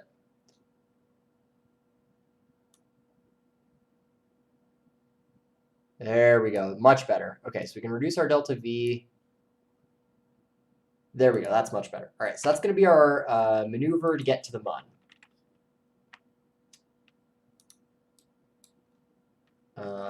Okay, I will check the chat because I have not done that in quite a second. Something is amok. What is amok, Joe? I do not know. Yes, I see. Yes, the Space Mouse was mucking it up. Yes, the Space Mouse is a wonderful device, and I will not stop saying it as long as it's getting funnier. Have I ever made a Kraken drive in KSP? I've never felt particularly compelled to make a Kraken drive in KSP because you can't in real life, and I guess like the game gets less interesting if you're just going to like if you're gonna make a Kraken drive, you may as well just like Alt F12 your way there. Let's see. So now that we've got this set up, we need to time warp to the maneuver node, which is in 15 minutes. Let's see. There we go. And kick in the burn. So we're going to do a little more than half of this burn with this big engine, and then we'll finish up with our tiny engine. We've got a little Terrier engine on this stage to complement the Skiff engine.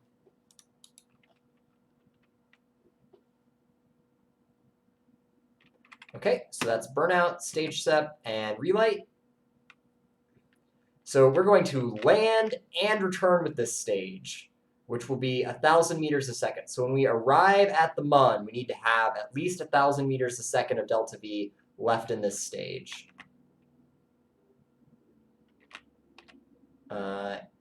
It will not be that tight, but it will not be as carefree as on the last mission. Oh, paying attention here. Okay, so that sets up our lunar flyby. Actually, just kidding, that sets up our lunar crash trajectory. But we probably need to burn retrograde a little bit and not crash into the Mun. So Joe, these graphics have all the mods. I can tell you exactly what mods we have. So this install has mods that include, but are not limited to, USI tools, animated decouplers, B9 part switch, Capdi space telescope, community category kit, community resource kit, deployable engines, distant object enhancement mod, D-Magic orbital science experiments, dynamic battery storage, environmental visual enhancements, fire spitter, heat control, Kerbal attachment system, Kerbal inventory system, Mark IV aerospace parts, near future aeronautics, near future construction, near future electrical, near future exploration, near future props, near future solar, real shoot, ScanSat, the scatterer mod, Sumdrum Heavy Industries service module for the Mark II pod, stock visual enhancements, Umbra Space Industries, and Wild Blue Industries. Okay, Francis, I am glad you appreciate exactly what a miracle of science lithobraking from a hyperbolic orbit into the lunar surface is. Okay, so now we have to fly out to the Mun. We are going to do our braking burn real quick here. And there we go. 32,000 meter periapsis, I think, is good. So we're going to go ahead, quick save, and time warp out in that general direction.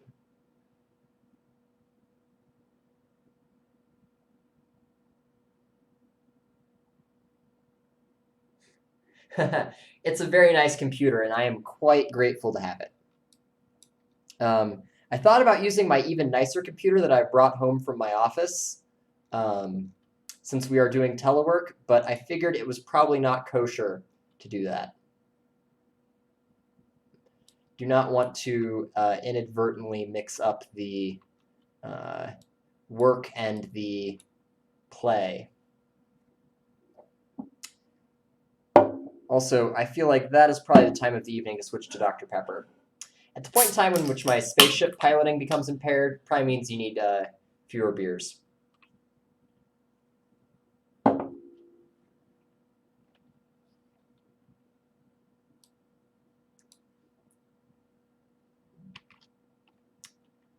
All right, so how expensive is our breaking burn going to be?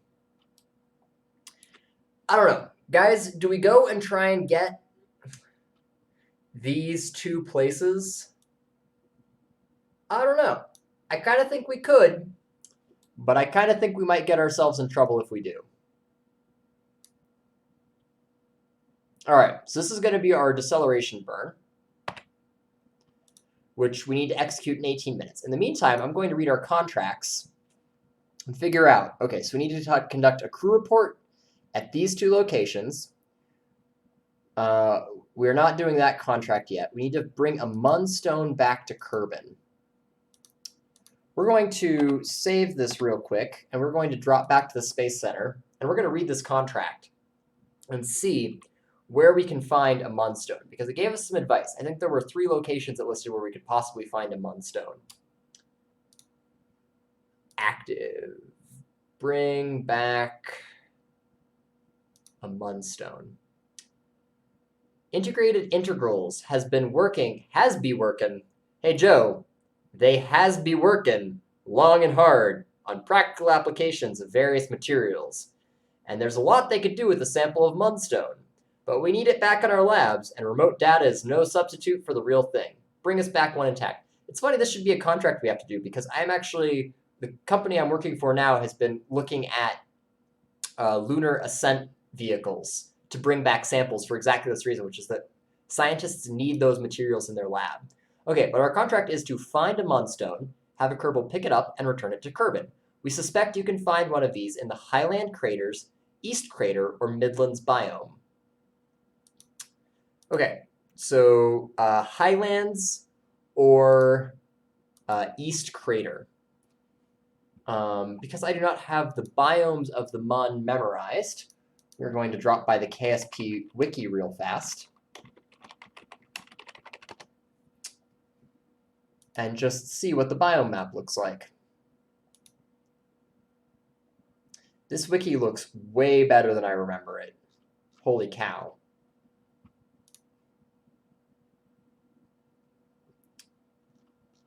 Okay, so if we look at the biomes,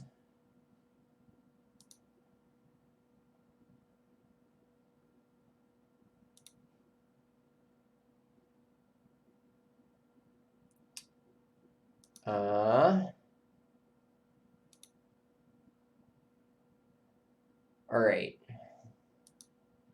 We need the East Crater. It's the East Far Side Crater. So if we look, this crater right here is the Far Side Crater. This is the Polar Crater. So we want the crater to the left of the Far Side Crater, which is not currently visible, but it's about right here. So this is where we're going. No, sorry, this is the East Far Side Crater. The East Crater is not this one, but this one.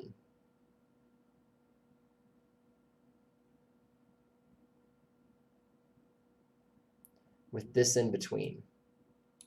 Okay, and this is the Southwest Crater. These descriptions and locations make no sense, but I will just pilot the spacecraft and let the geologists tell me where I should land.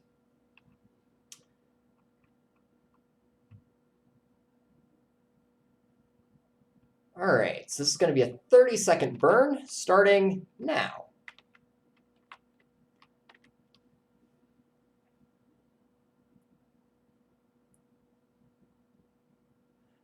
Ian, can you explain your question? What I think of the TV show, The Expanse? What I think of the TV show, The Expanse? It is absolutely wonderful. I love it. And the book series it's based on, Leviathan Wakes, is incredible.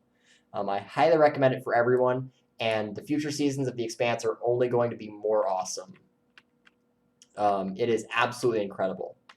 I love all of the characters in it. In fact, my least favorite character in that show is Jim Holden, which is kind of sad because he's the main character. Part of it is just the way that Jim Holden is as a character. He's kind of like this dead inside person who's trying to not be dead inside. The problem is just that his actor is doing too good of a job of projecting dead inside. He's gotten better in recent seasons. I think season 4 was probably his strongest performance yet, but I just love, Alex is an incredible character. Naomi, they're absolutely incredible characters. Okay, do I know if there's a mod that shows the different biomes of a planet? I'm actually pretty sure that eventually, if I went far enough up the tech tree, there would be a stock way to do that. I'm pretty sure that is a thing that exists.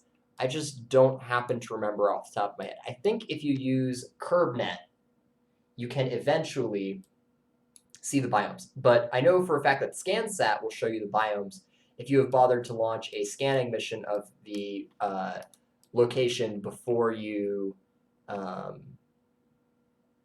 fly your lander mission. Okay, so we're looking for the East Crater, which is not this one, but this one. So we're going to land. Here's what we're going to do. We're going to land here and then launch to the north, overfly these places on our way out, and then try and get our data.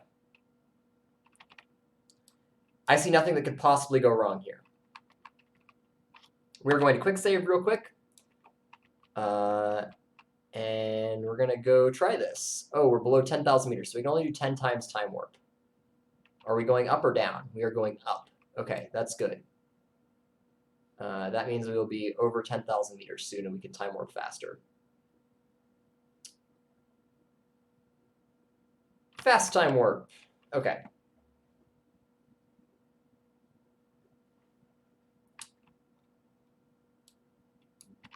All right, here we go. This is where we start our landing burn. And we're going to do it with Kerbin nice and high in the sky. When they did the Apollo landings, they actually had a requirement that the sun was right on the horizon of the moon. That way all the rocks were in sharp relief, and so they could see them and avoid them by their shadows. We are not following that requirement for today. We are literally like at high lunar noon.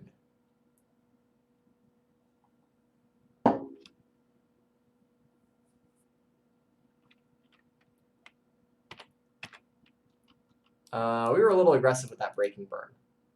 We are not, in fact, going to make it into the crater, which is bad. So we have to, accelerate a little again, which feels wrong.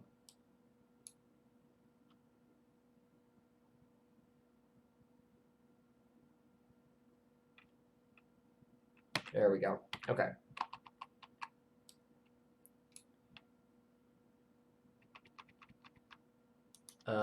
We are within 9,000 meters of the surface, and we should be over the moon. Should be over the east side crater. We're going to go ahead and deploy the antenna. And we're going to hit the brakes. Oh, the train is at 3,000 meters, just so everyone's aware, which means that I did not have nearly as long to brake as I thought I did, which is scary. So it's a suicide burn. Hopefully with no death involved. There's our shadow. One of the best tricks you can use when landing on the moon is to find your shadow. And when your rocket touches your shadow, that's where the ground is. Before they had this terrain altimeter, that was the only way to know where on the ground you were.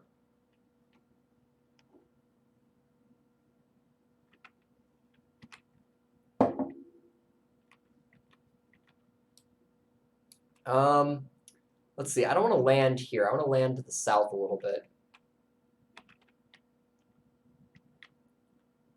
Just to have a flatter spot to land.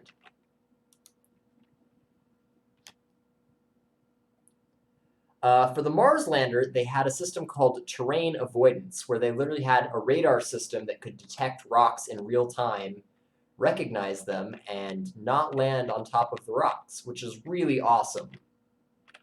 Hey Joe, are future versions of Sprite going to have terrain avoidance?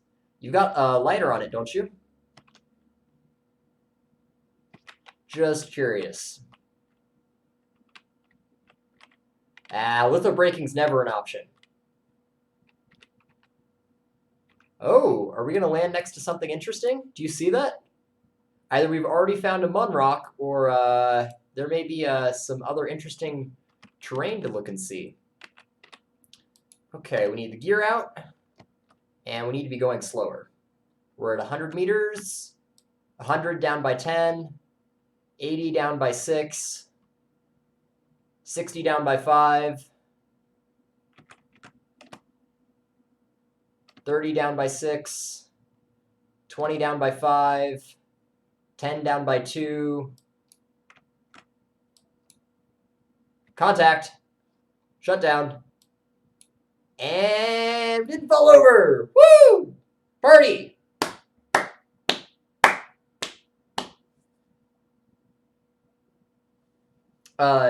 Francis, they also have requirements when they select landing sites about the maximum boulder size in the landing ellipse to help select landing sites where they're able to land like that.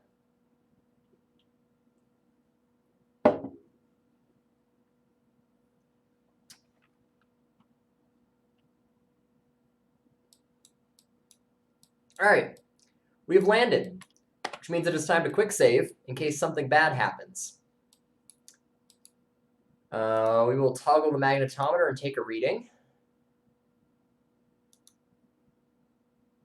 We are in the moon's northwest crater, which is definitely not the east crater, which is bad. We are in the wrong spot. Well, while we're here, we're going to grab science and then figure out where on Earth the east crater is, because I'm apparently lost. Crew report. Yes, please. Oh man, I thought the whole rocket was about to fall over, and I was just like not thrilled.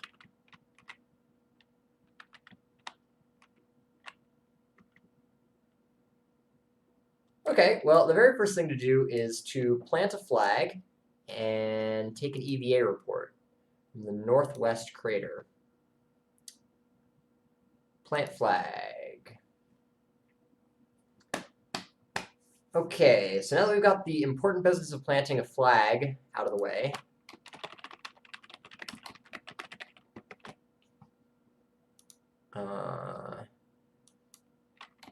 one small step for a Kerbal. We landed in the northwest crater at 9:14 p.m. on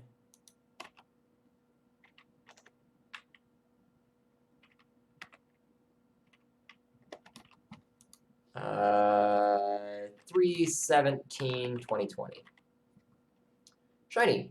Okay. EVA, nope, cancel. Sample, take a surface sample. That's what I want. This gives us 120 science. I forgot how absolutely awesome lunar landings are for science. Okay, so now we need to go to all the other places and get science, take data.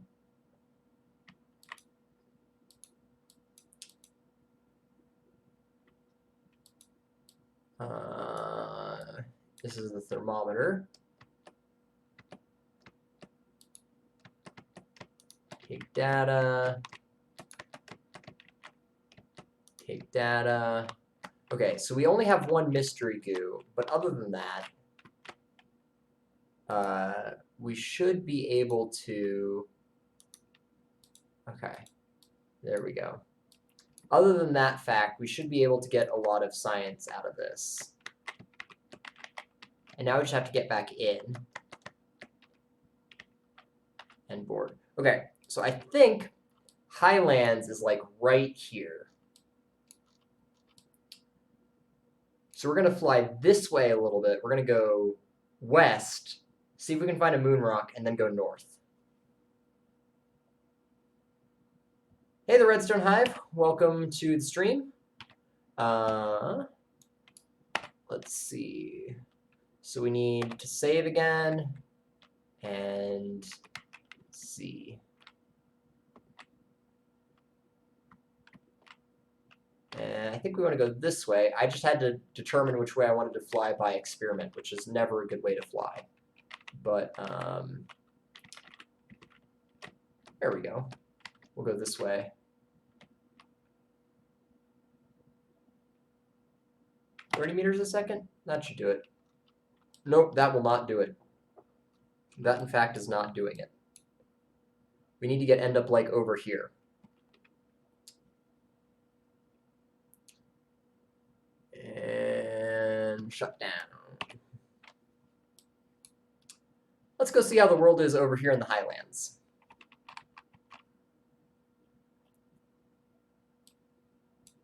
So this is the rim of the crater right here.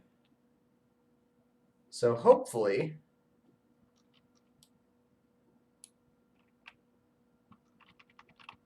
let's see, EVA report, just above the moon's midlands. So we are not quite in the highlands yet. I hope that there are some highlands around here.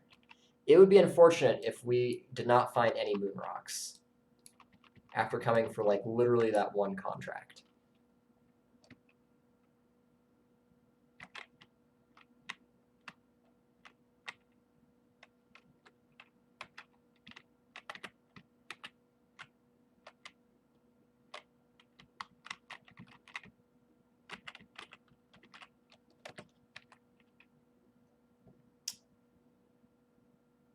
I think this has got to be highlands, right?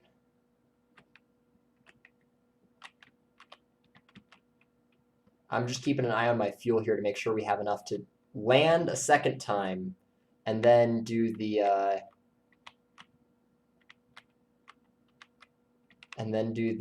return journey. I don't want to have to send a rescue mission.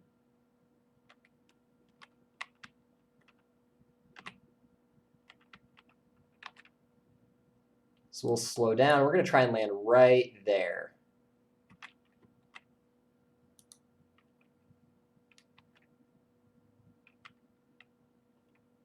And shut down.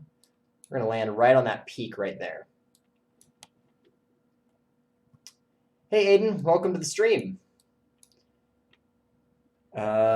As for Delta V, I have 746 meters a second, which gives me about 250 meters a second before I need to start thinking about heading for home.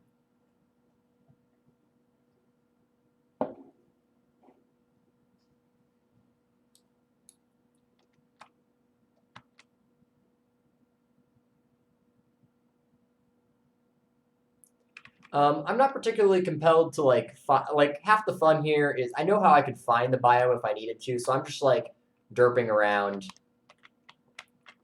messing around trying to find the biome for fun. Right? Isn't that the saying, you know, it's the journey, not the destination? Paulo, welcome. Thank you for joining us. We are currently attempting to find the east side crater or the highlands on the Mun. And instead of doing this by like sending an intelligent mapping mission, we are just kind of like scattershotting landings till we find it. Oh boy, this is a little fast.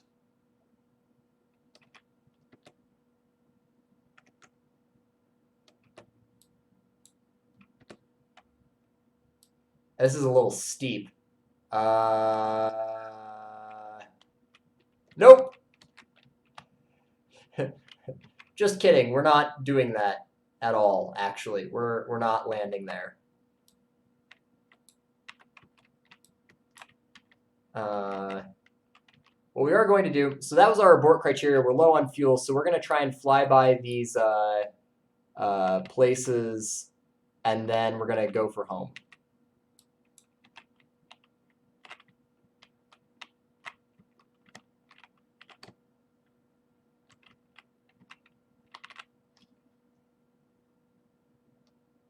Uh-oh, we are low on Delta V. This may be a rescue mission.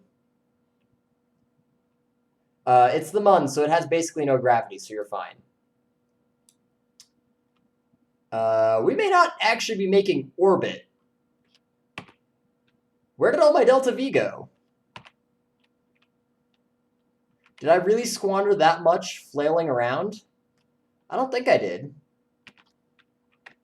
Okay, we are no longer attempting to reach those targets. We are now attempting to, like, not die. So this is bad.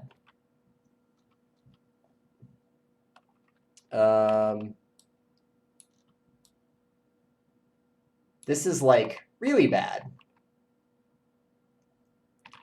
Okay, Operation Jeb doesn't die commences now.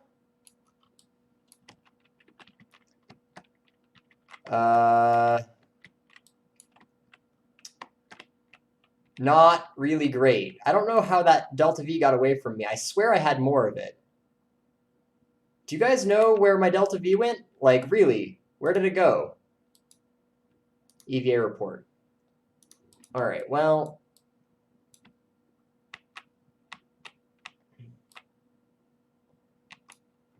we're going to go get ourselves into orbit. Ian, thank you for joining us. Sorry you stayed up so late. Hopefully you still have enough time to get good sleep.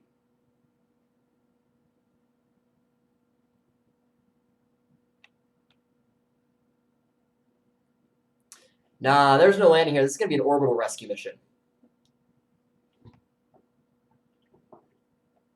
All right, 4 units of monopropellant.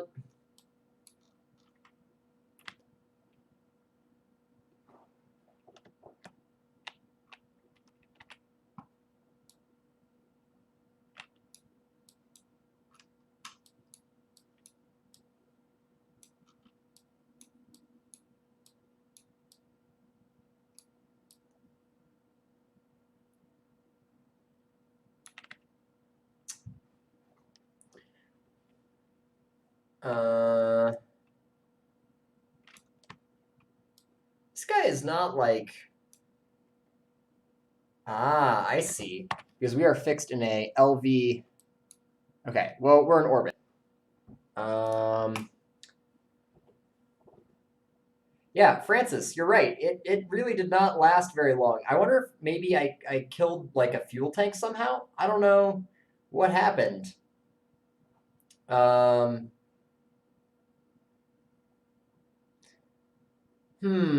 Okay, tell you what I'm going to do. I'm going to go to the restroom, and then we're going to see about a rescue mission.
All right, welcome back, everyone.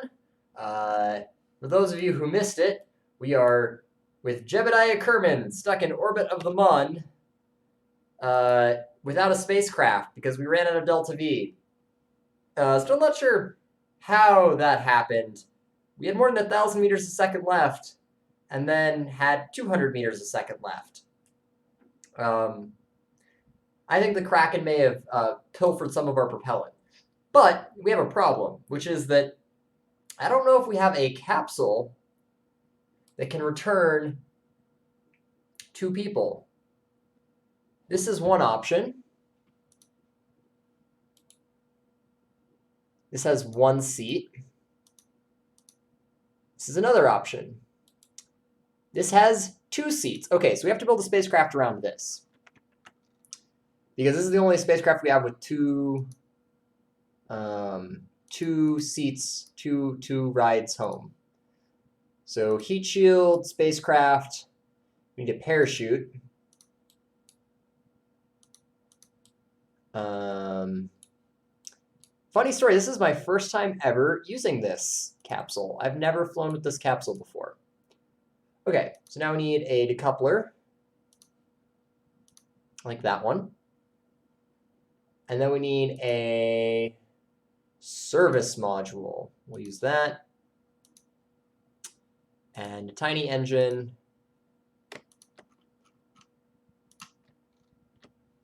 And in a vacuum, that gives us 1,800 meters a second of delta V. So then we want that. And we need a transfer stage, so we'll go ahead and put this together like this. With a nice big tank of gas. Nope, not that tank of gas. That tank of gas. Maybe a second one.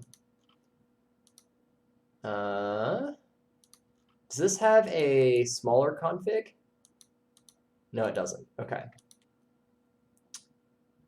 So I guess we have to use this one.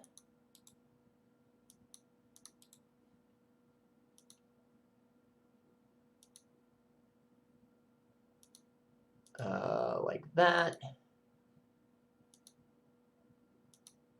And then I guess we just stack a bunch of tanks. 1, 4, 3, and then some engines. Are these enough thrust? Let's see. TWR of 0.75, TWR of 0.008. That is a little low on the TWR. Is that true even in a vacuum? TWR 0.33. Okay, so we need less. How are we doing now? TWR 0.45. That's a little better.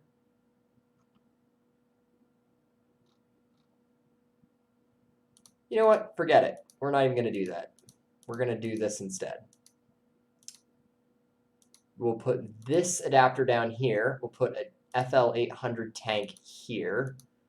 We're going to use a LVT45 swivel engine there and put it together like this. 1,400 meters a second.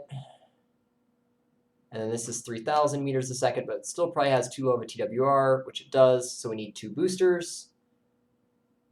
So we'll grab decouplers. 1 and 2. And then we'll throw some these thumpers on the side. There we go. And those need nose cones, obviously, very important. Kind of a good-looking rocket. I'd fly in this. No, I wouldn't. This looks way too strapped together, but it does look like a good rocket.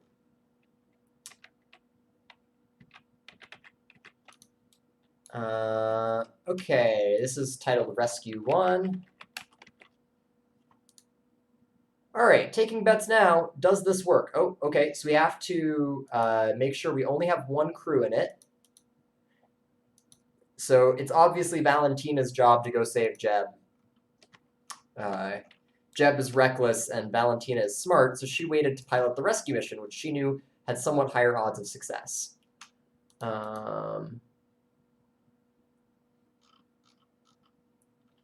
Okay. Is there anything more that can be done here? We can check staging. That's good. Then that, which needs that engine there, and then that, which needs that engine there, and then that, and then drop the heat shield, and then deploy the parachute. Okay. Well, we're about to find out. This could work. This could not work. One way or the other. Should be interesting.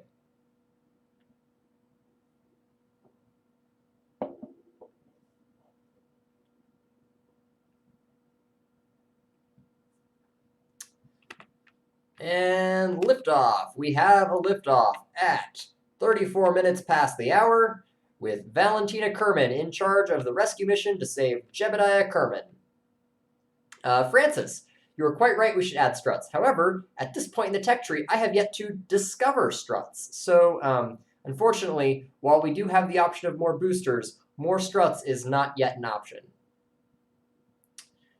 All right, we are passing through 2,000 meters right now, just passing 770 meters a second.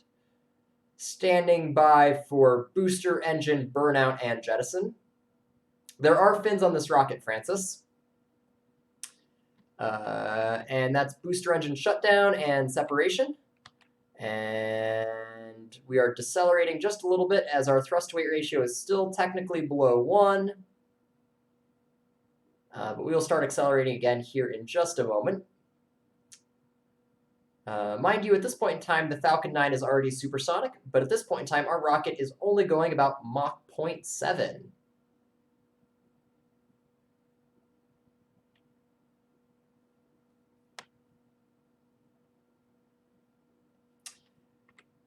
All right, 13,000 meters, 280 meters a second.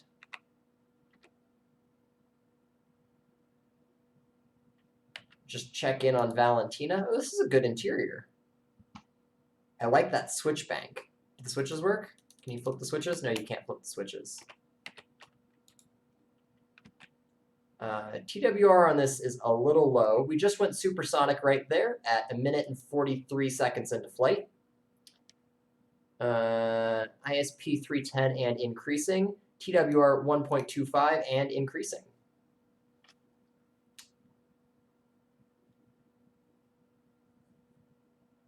All right, that is 24 kilometers in altitude and Mach 1.4.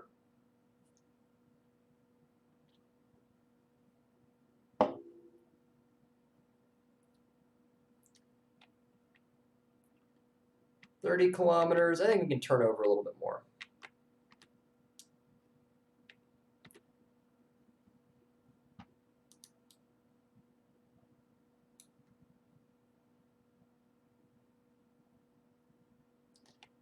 $700 meters a second.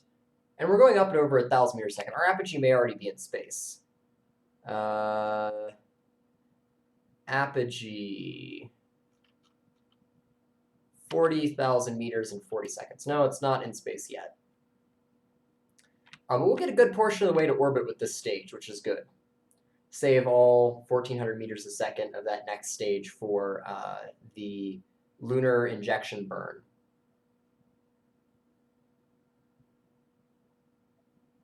So what is everyone else doing tonight? This is day 5 of my self-imposed quarantine. So kind of running out of options on the food, eating leftovers, working from home. It's been kind of an adventure.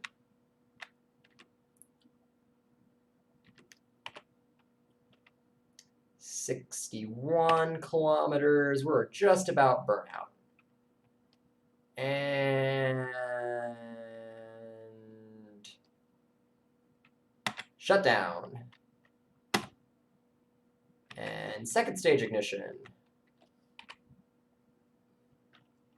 80 kilometers? 80 kilometers is good. We will just go ahead and get out of the atmosphere here.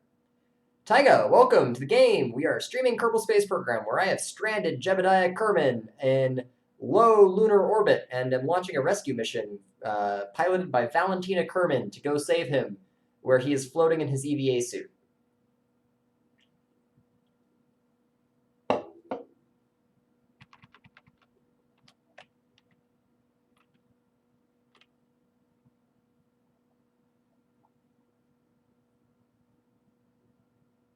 Wow, is everyone being productive while watching the stream? That's kind of fun.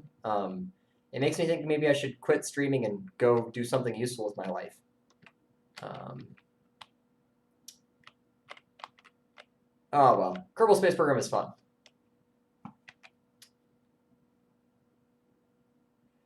Ian, do not fall behind in your online classes. Education is the key to success in life. Something like that. I swear that's good advice. But seriously, it's as someone who's done online classes, it is much harder to catch up in an online class than you would expect.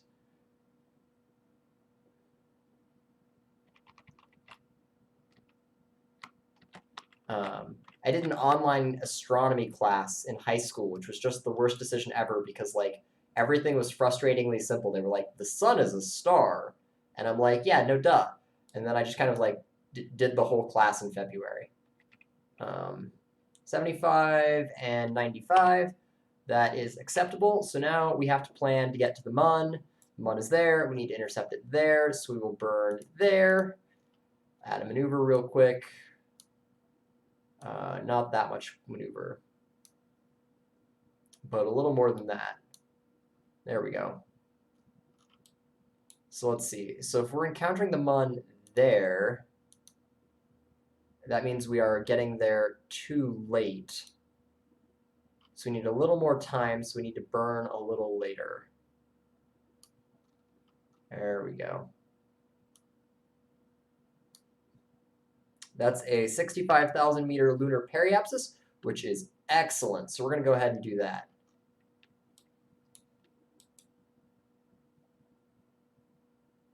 I may have made a horrible mistake.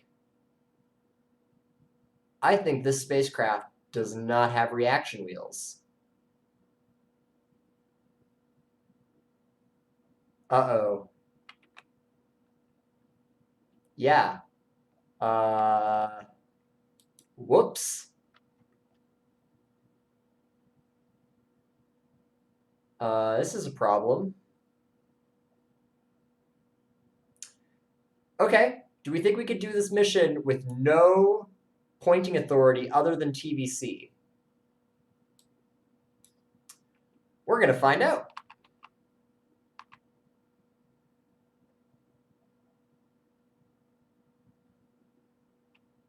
Oh boy, this is going to be real interesting.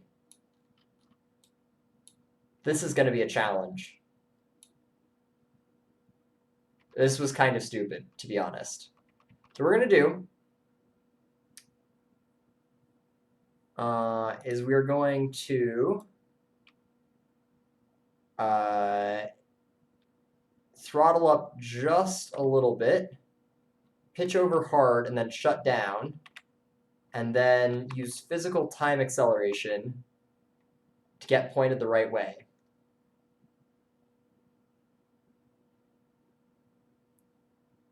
And then I'm going to be a little bit cheaty, and I'm going to use time warp to stop it.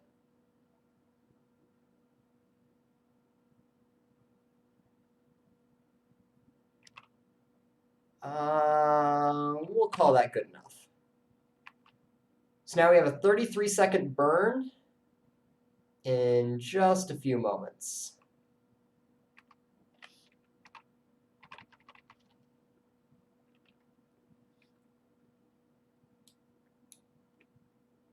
$40, $38, $37, $36, $35, $33, $32, $31. All right, we're going to throttle up now. I let it go a little late just because that way my maneuver is more evenly spaced in the duration of my burn.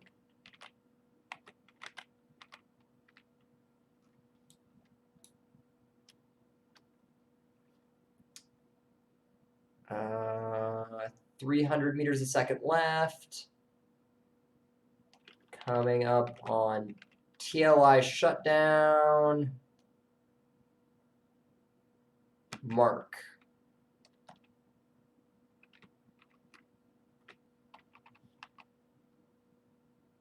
Not bad. Not great, not terrible. Not great, not terrible.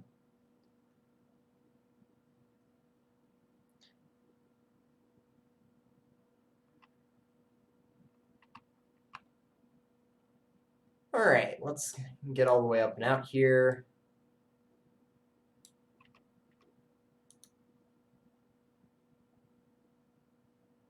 You know, it occurs to me that this probably won't fulfill the contract we needed to fulfill.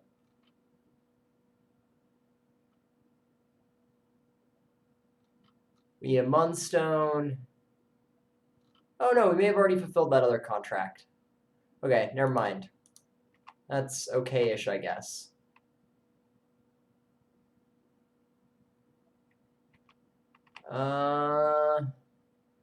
Let's see.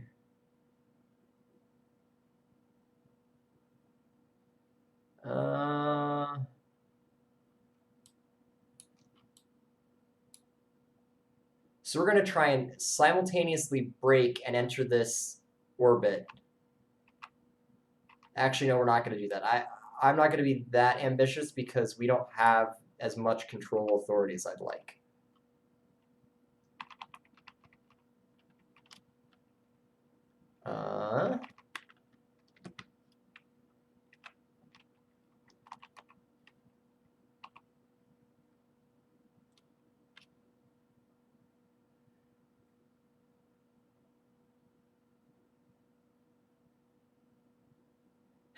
Chassis, thank you. I appreciate that, although I'm not sure that you have any reason to say it so far, as I have crashed, stranded a Kerbal in Lunar orbit, and then failed to design a spacecraft with reaction wheels. Night, Ian. Thank you for joining us. It was fun to have you around. Let us figure out. So this is going to be close. So we're going to break and then fly out to this polar orbit. That's going to be what we do.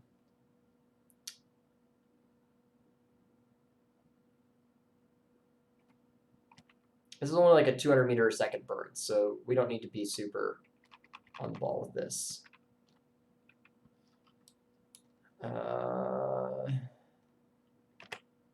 Okay, so we're going to do that. Now we're going to fly out here. Okay, so we have to get this right. So Jeb is going up over the moon, so I need to go north when I do this burn. So north is that way. So we will use our engine at just a small quantity of power to go that way.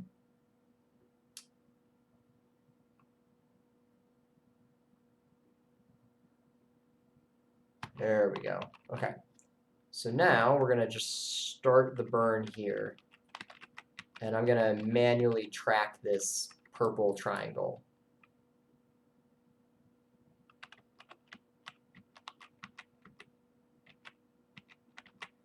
Periapt's got a little high, so we're going to let it come down. Let it come down. Let it come down. Just slowly. Okay, so now we've run out of fuel there. So we're going to light the next stage. Why can't I stage? Stage me, please. There we go. Oh, maybe you can't stage in the map view? I don't know.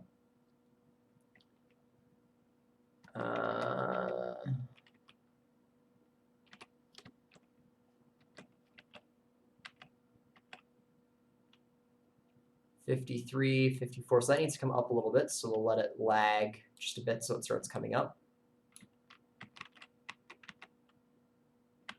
It got a little high. Come back down.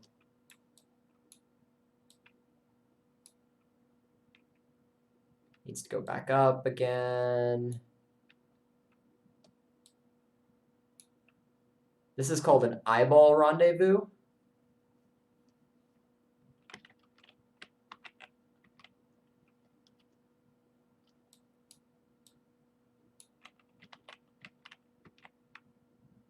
And shut down. Ah! Oh, I hate it. I fingered the keys again. All right, well, we'll flip around and fix that little mistake and then figure out how to get Jeb rendezvoused.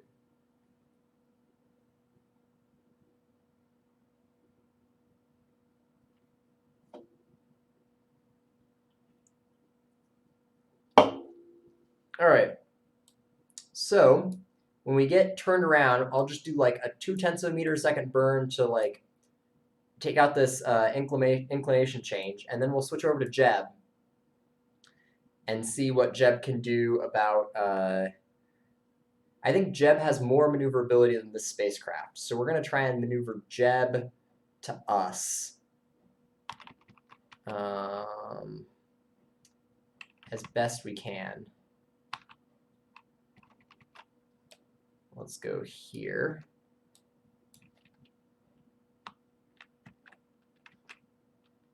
Okay, so now we're like parallel. Oh.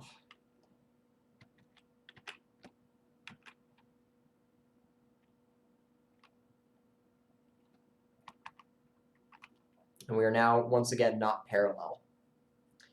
The problem is that I mess up my orbit every time I try and use the engine for steering force. So we're going to try and fix it right here.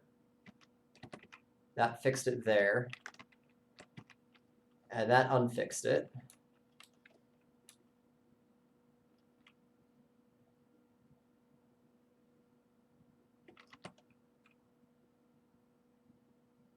Shut down, okay. So now we want to do that. Hit that there. Oh, well, that is not what I wanted.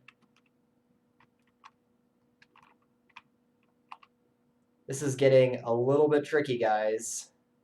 What we're going to try and do is we're going to try and use time warp to stop right on the retrograde mark, which means we get back around, we'll be prograde. Okay, so we got that. So now we're going to throttle up a little bit just to reduce our periapsis to get that more aligned. So there we're good there. God. I'm going to get this right one of these days. I almost don't know if I want to fix it. Yeah, we're not going to. So what we're going to do is we're going to time warp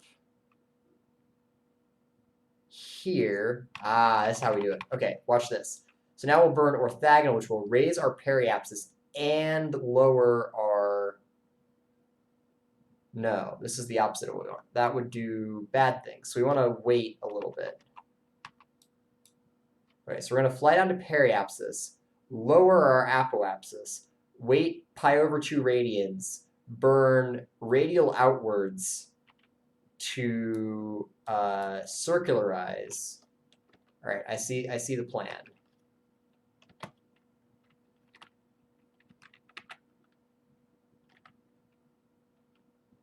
Okay, we're getting there. We're figuring this out. We are literally 180 degrees out of phase with Jeb, which is as bad as we could possibly do. Okay, so now we're going to burn retrograde to pull this apoapsis down.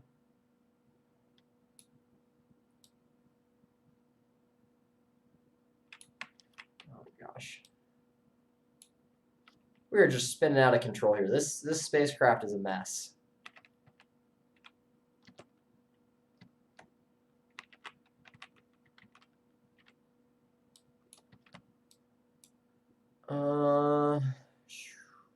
Jeb's at 19,000 feet.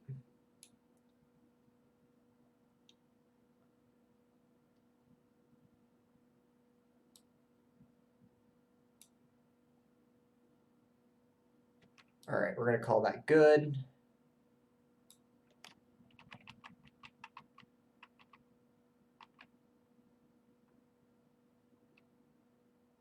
We have 1,500 meters a second, which means that if just 300 meters a second spontaneously disappears, we'll be okay.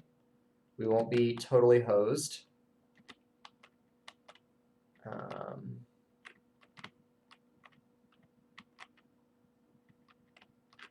So now we're going to raise our periapsis just a little bit.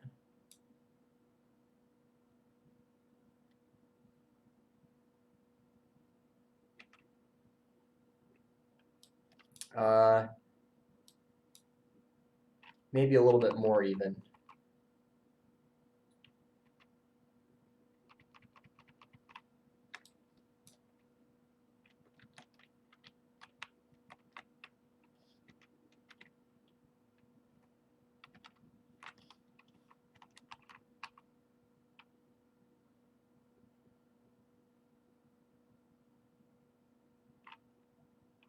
There we go.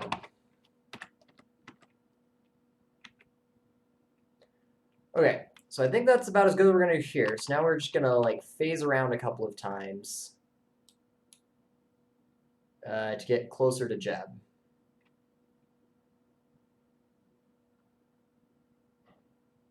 Jeb's catching up to us because we're in a higher orbit, so he's going faster than us.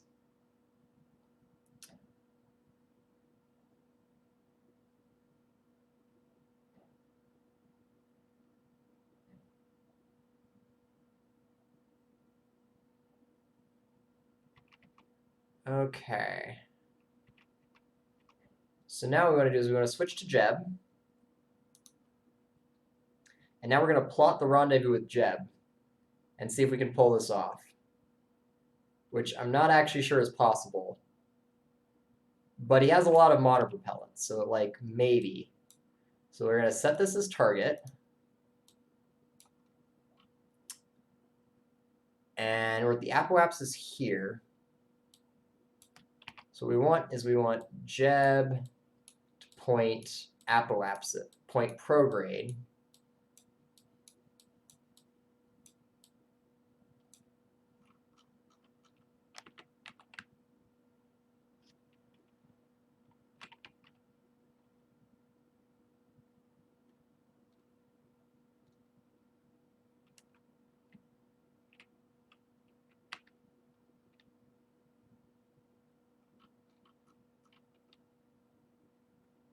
All right, just a few meters a second. We'll see where we're at. Okay. So that put our apoapsis above this spacecraft's. So we're going to get to here, and then we're going to retrograde.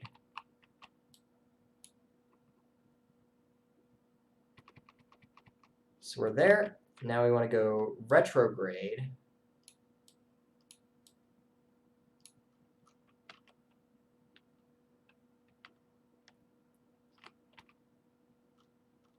How retrograde? I could do math, but I don't feel like doing math. So instead, I'm just going to like guess and check.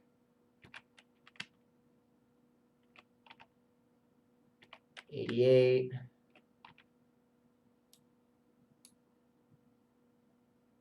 $82.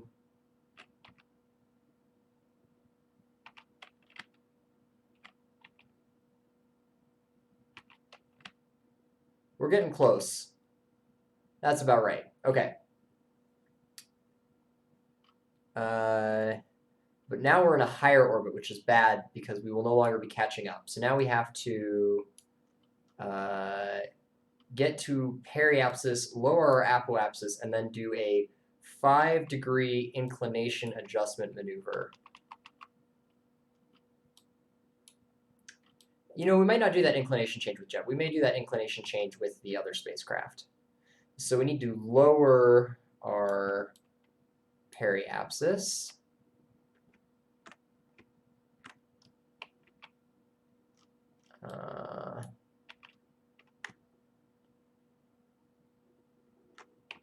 So we keep going faster. Okay, so now we'll still keep going faster. So now we need to switch back to the other spacecraft. And now we need to correct our relative inclination.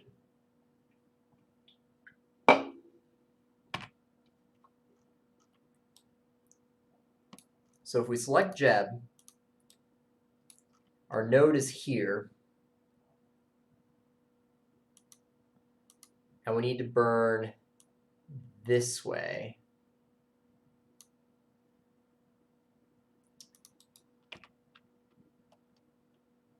Okay. So we'll get this all set up. Hello, Neanderthals. I use aluminum and stainless steel plumbing for my engine, depending on what part of the engine I'm in. It just depends. Aluminum is a lot easier to bend, but you have to take a little more care passivating it. Stainless steel is awesome, but is a total pain in the butt to bend. Oh, look at that spectacular Kerbin rise. Isn't that just beautiful? Okay, so we're a minute away, so we're gonna try and do a better job of lining up on this target. Because it's only gonna be a 2-second burn, so it's gonna be tight. There we go. Okay.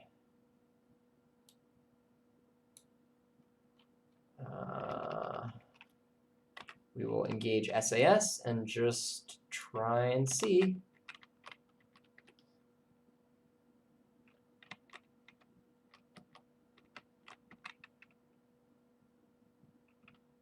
Oh boy.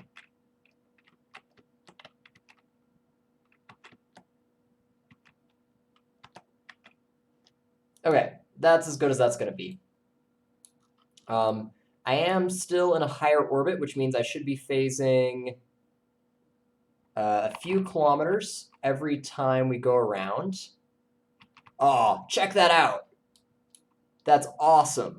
Okay, so that's going to be an 11-kilometer close approach with Jeb. So we need to switch back to Jeb and be prepared to take advantage of this maneuver. As far as how we take advantage of it, I have to match velocities. That's 17. That's 11. Okay, so we want to use this first one here.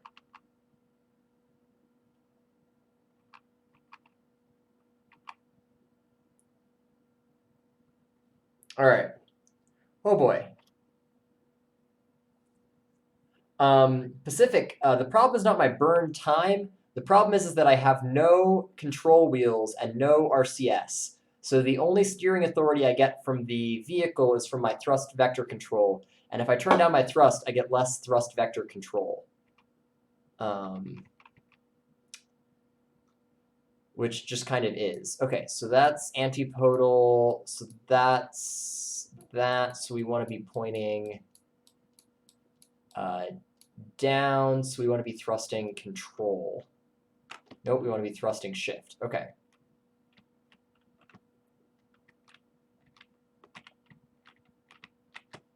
Okay. Cool.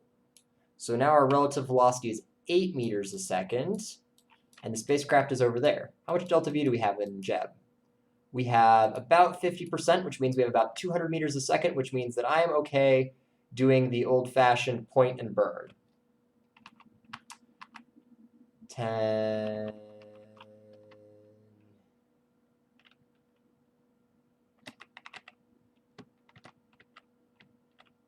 There we go. Okay.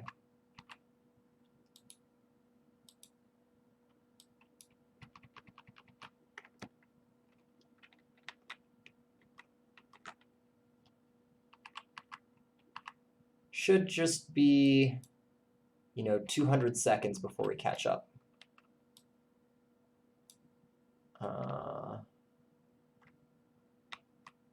Gonna back off a little bit here. Now at 5 meters a second, that's another 200 seconds.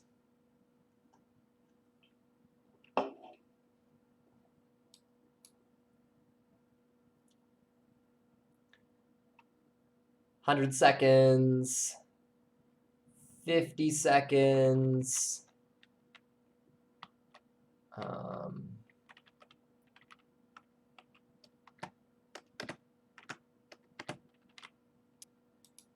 Oh, and I have plenty of propellant. Oh, we are golden. This is going to be great. Nothing could possibly go wrong from this point in. About 50 seconds out, 30 seconds, 20 seconds.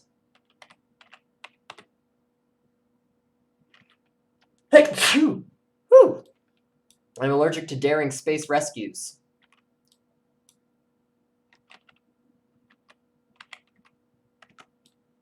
Oh man, but this'll do it. Holy cow. All right. Where's the door?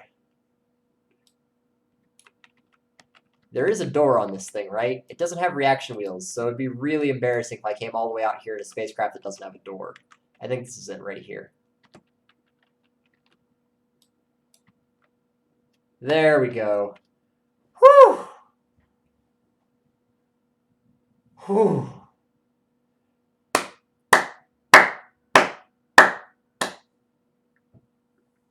All right, let's never do that again. Let us never do that again.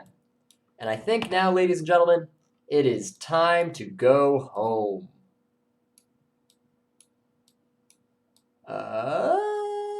Which we will do by burning this way.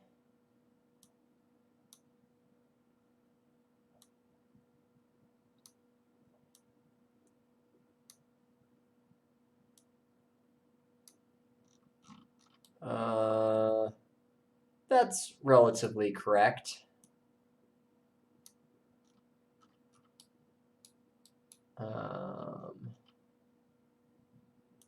Just finished tweaking this maneuver node. Yeah, that's pretty good. Okay. And that burn is in 27 minutes. All right. Let's get this spacecraft home. So we're going to turn SAS off, use a little bit of thrust to go get over towards this maneuver node, and then time warp to stop it, time warp around to the maneuver node. 17, 16, 13, 8, 5, 3. Okay, here we go. And go at throttle up.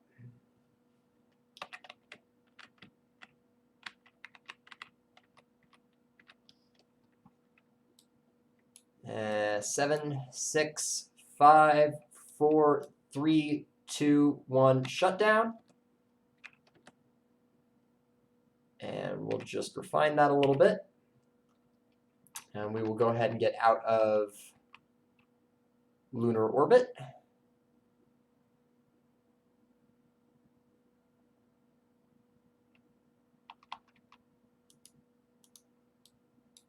And now we need to go ahead and break this second encounter of the Mun, which we will do with a little more retrograde burning.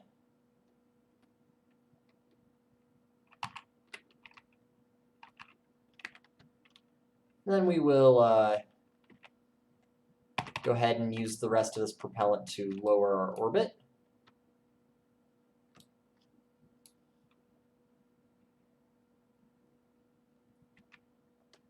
Uh, 60, 50, 45. There we go. Okay.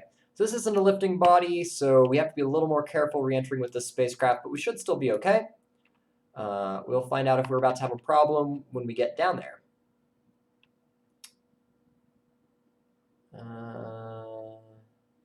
That is just pretty. I love the clouds. I wish the stock game had clouds. It would make it so much better.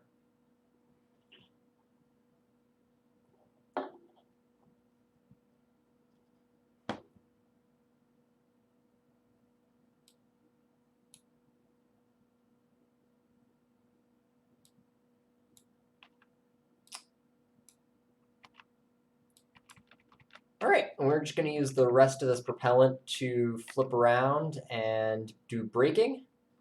It's enough for, a decent bit of braking.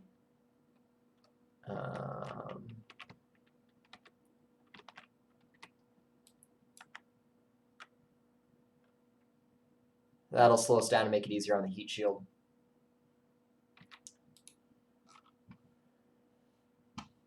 How are they seated? Oh, wow, that's such a weird seating arrangement. Is there not a third seat? No, there's not a third seat. Okay, how about it? All right. Just going to cross the Terminator here in a second, and then we'll start our reentry. We're at 74,000 meters.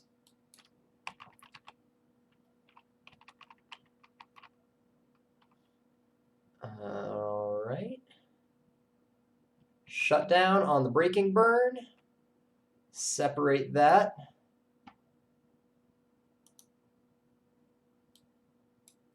And we're just going to cross the Terminator now.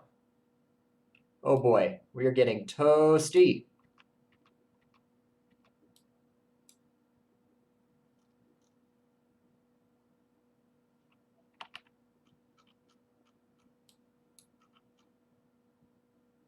Luckily, it looks like we will land in the water.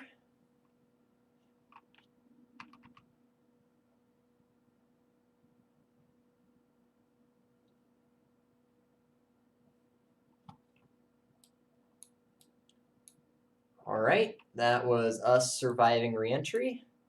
And we are now good to deploy our parachute, which we will wait a little bit longer before doing so it doesn't take quite so long to fall.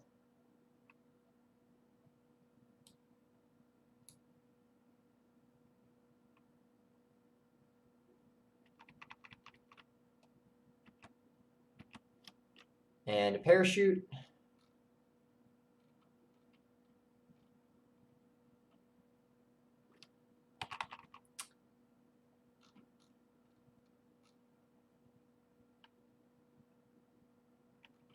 Whew! What an adventure. The sun is setting as the triumphant heroes return from the lunar landing and the lunar surface rescue mission.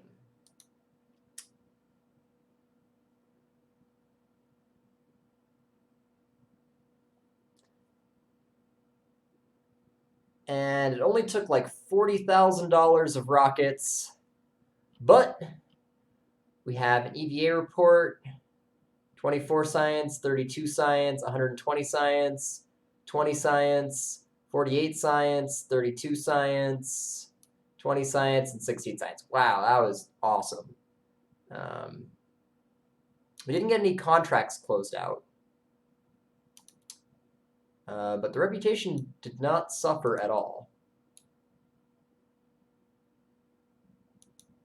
And we've got 400 science to spend.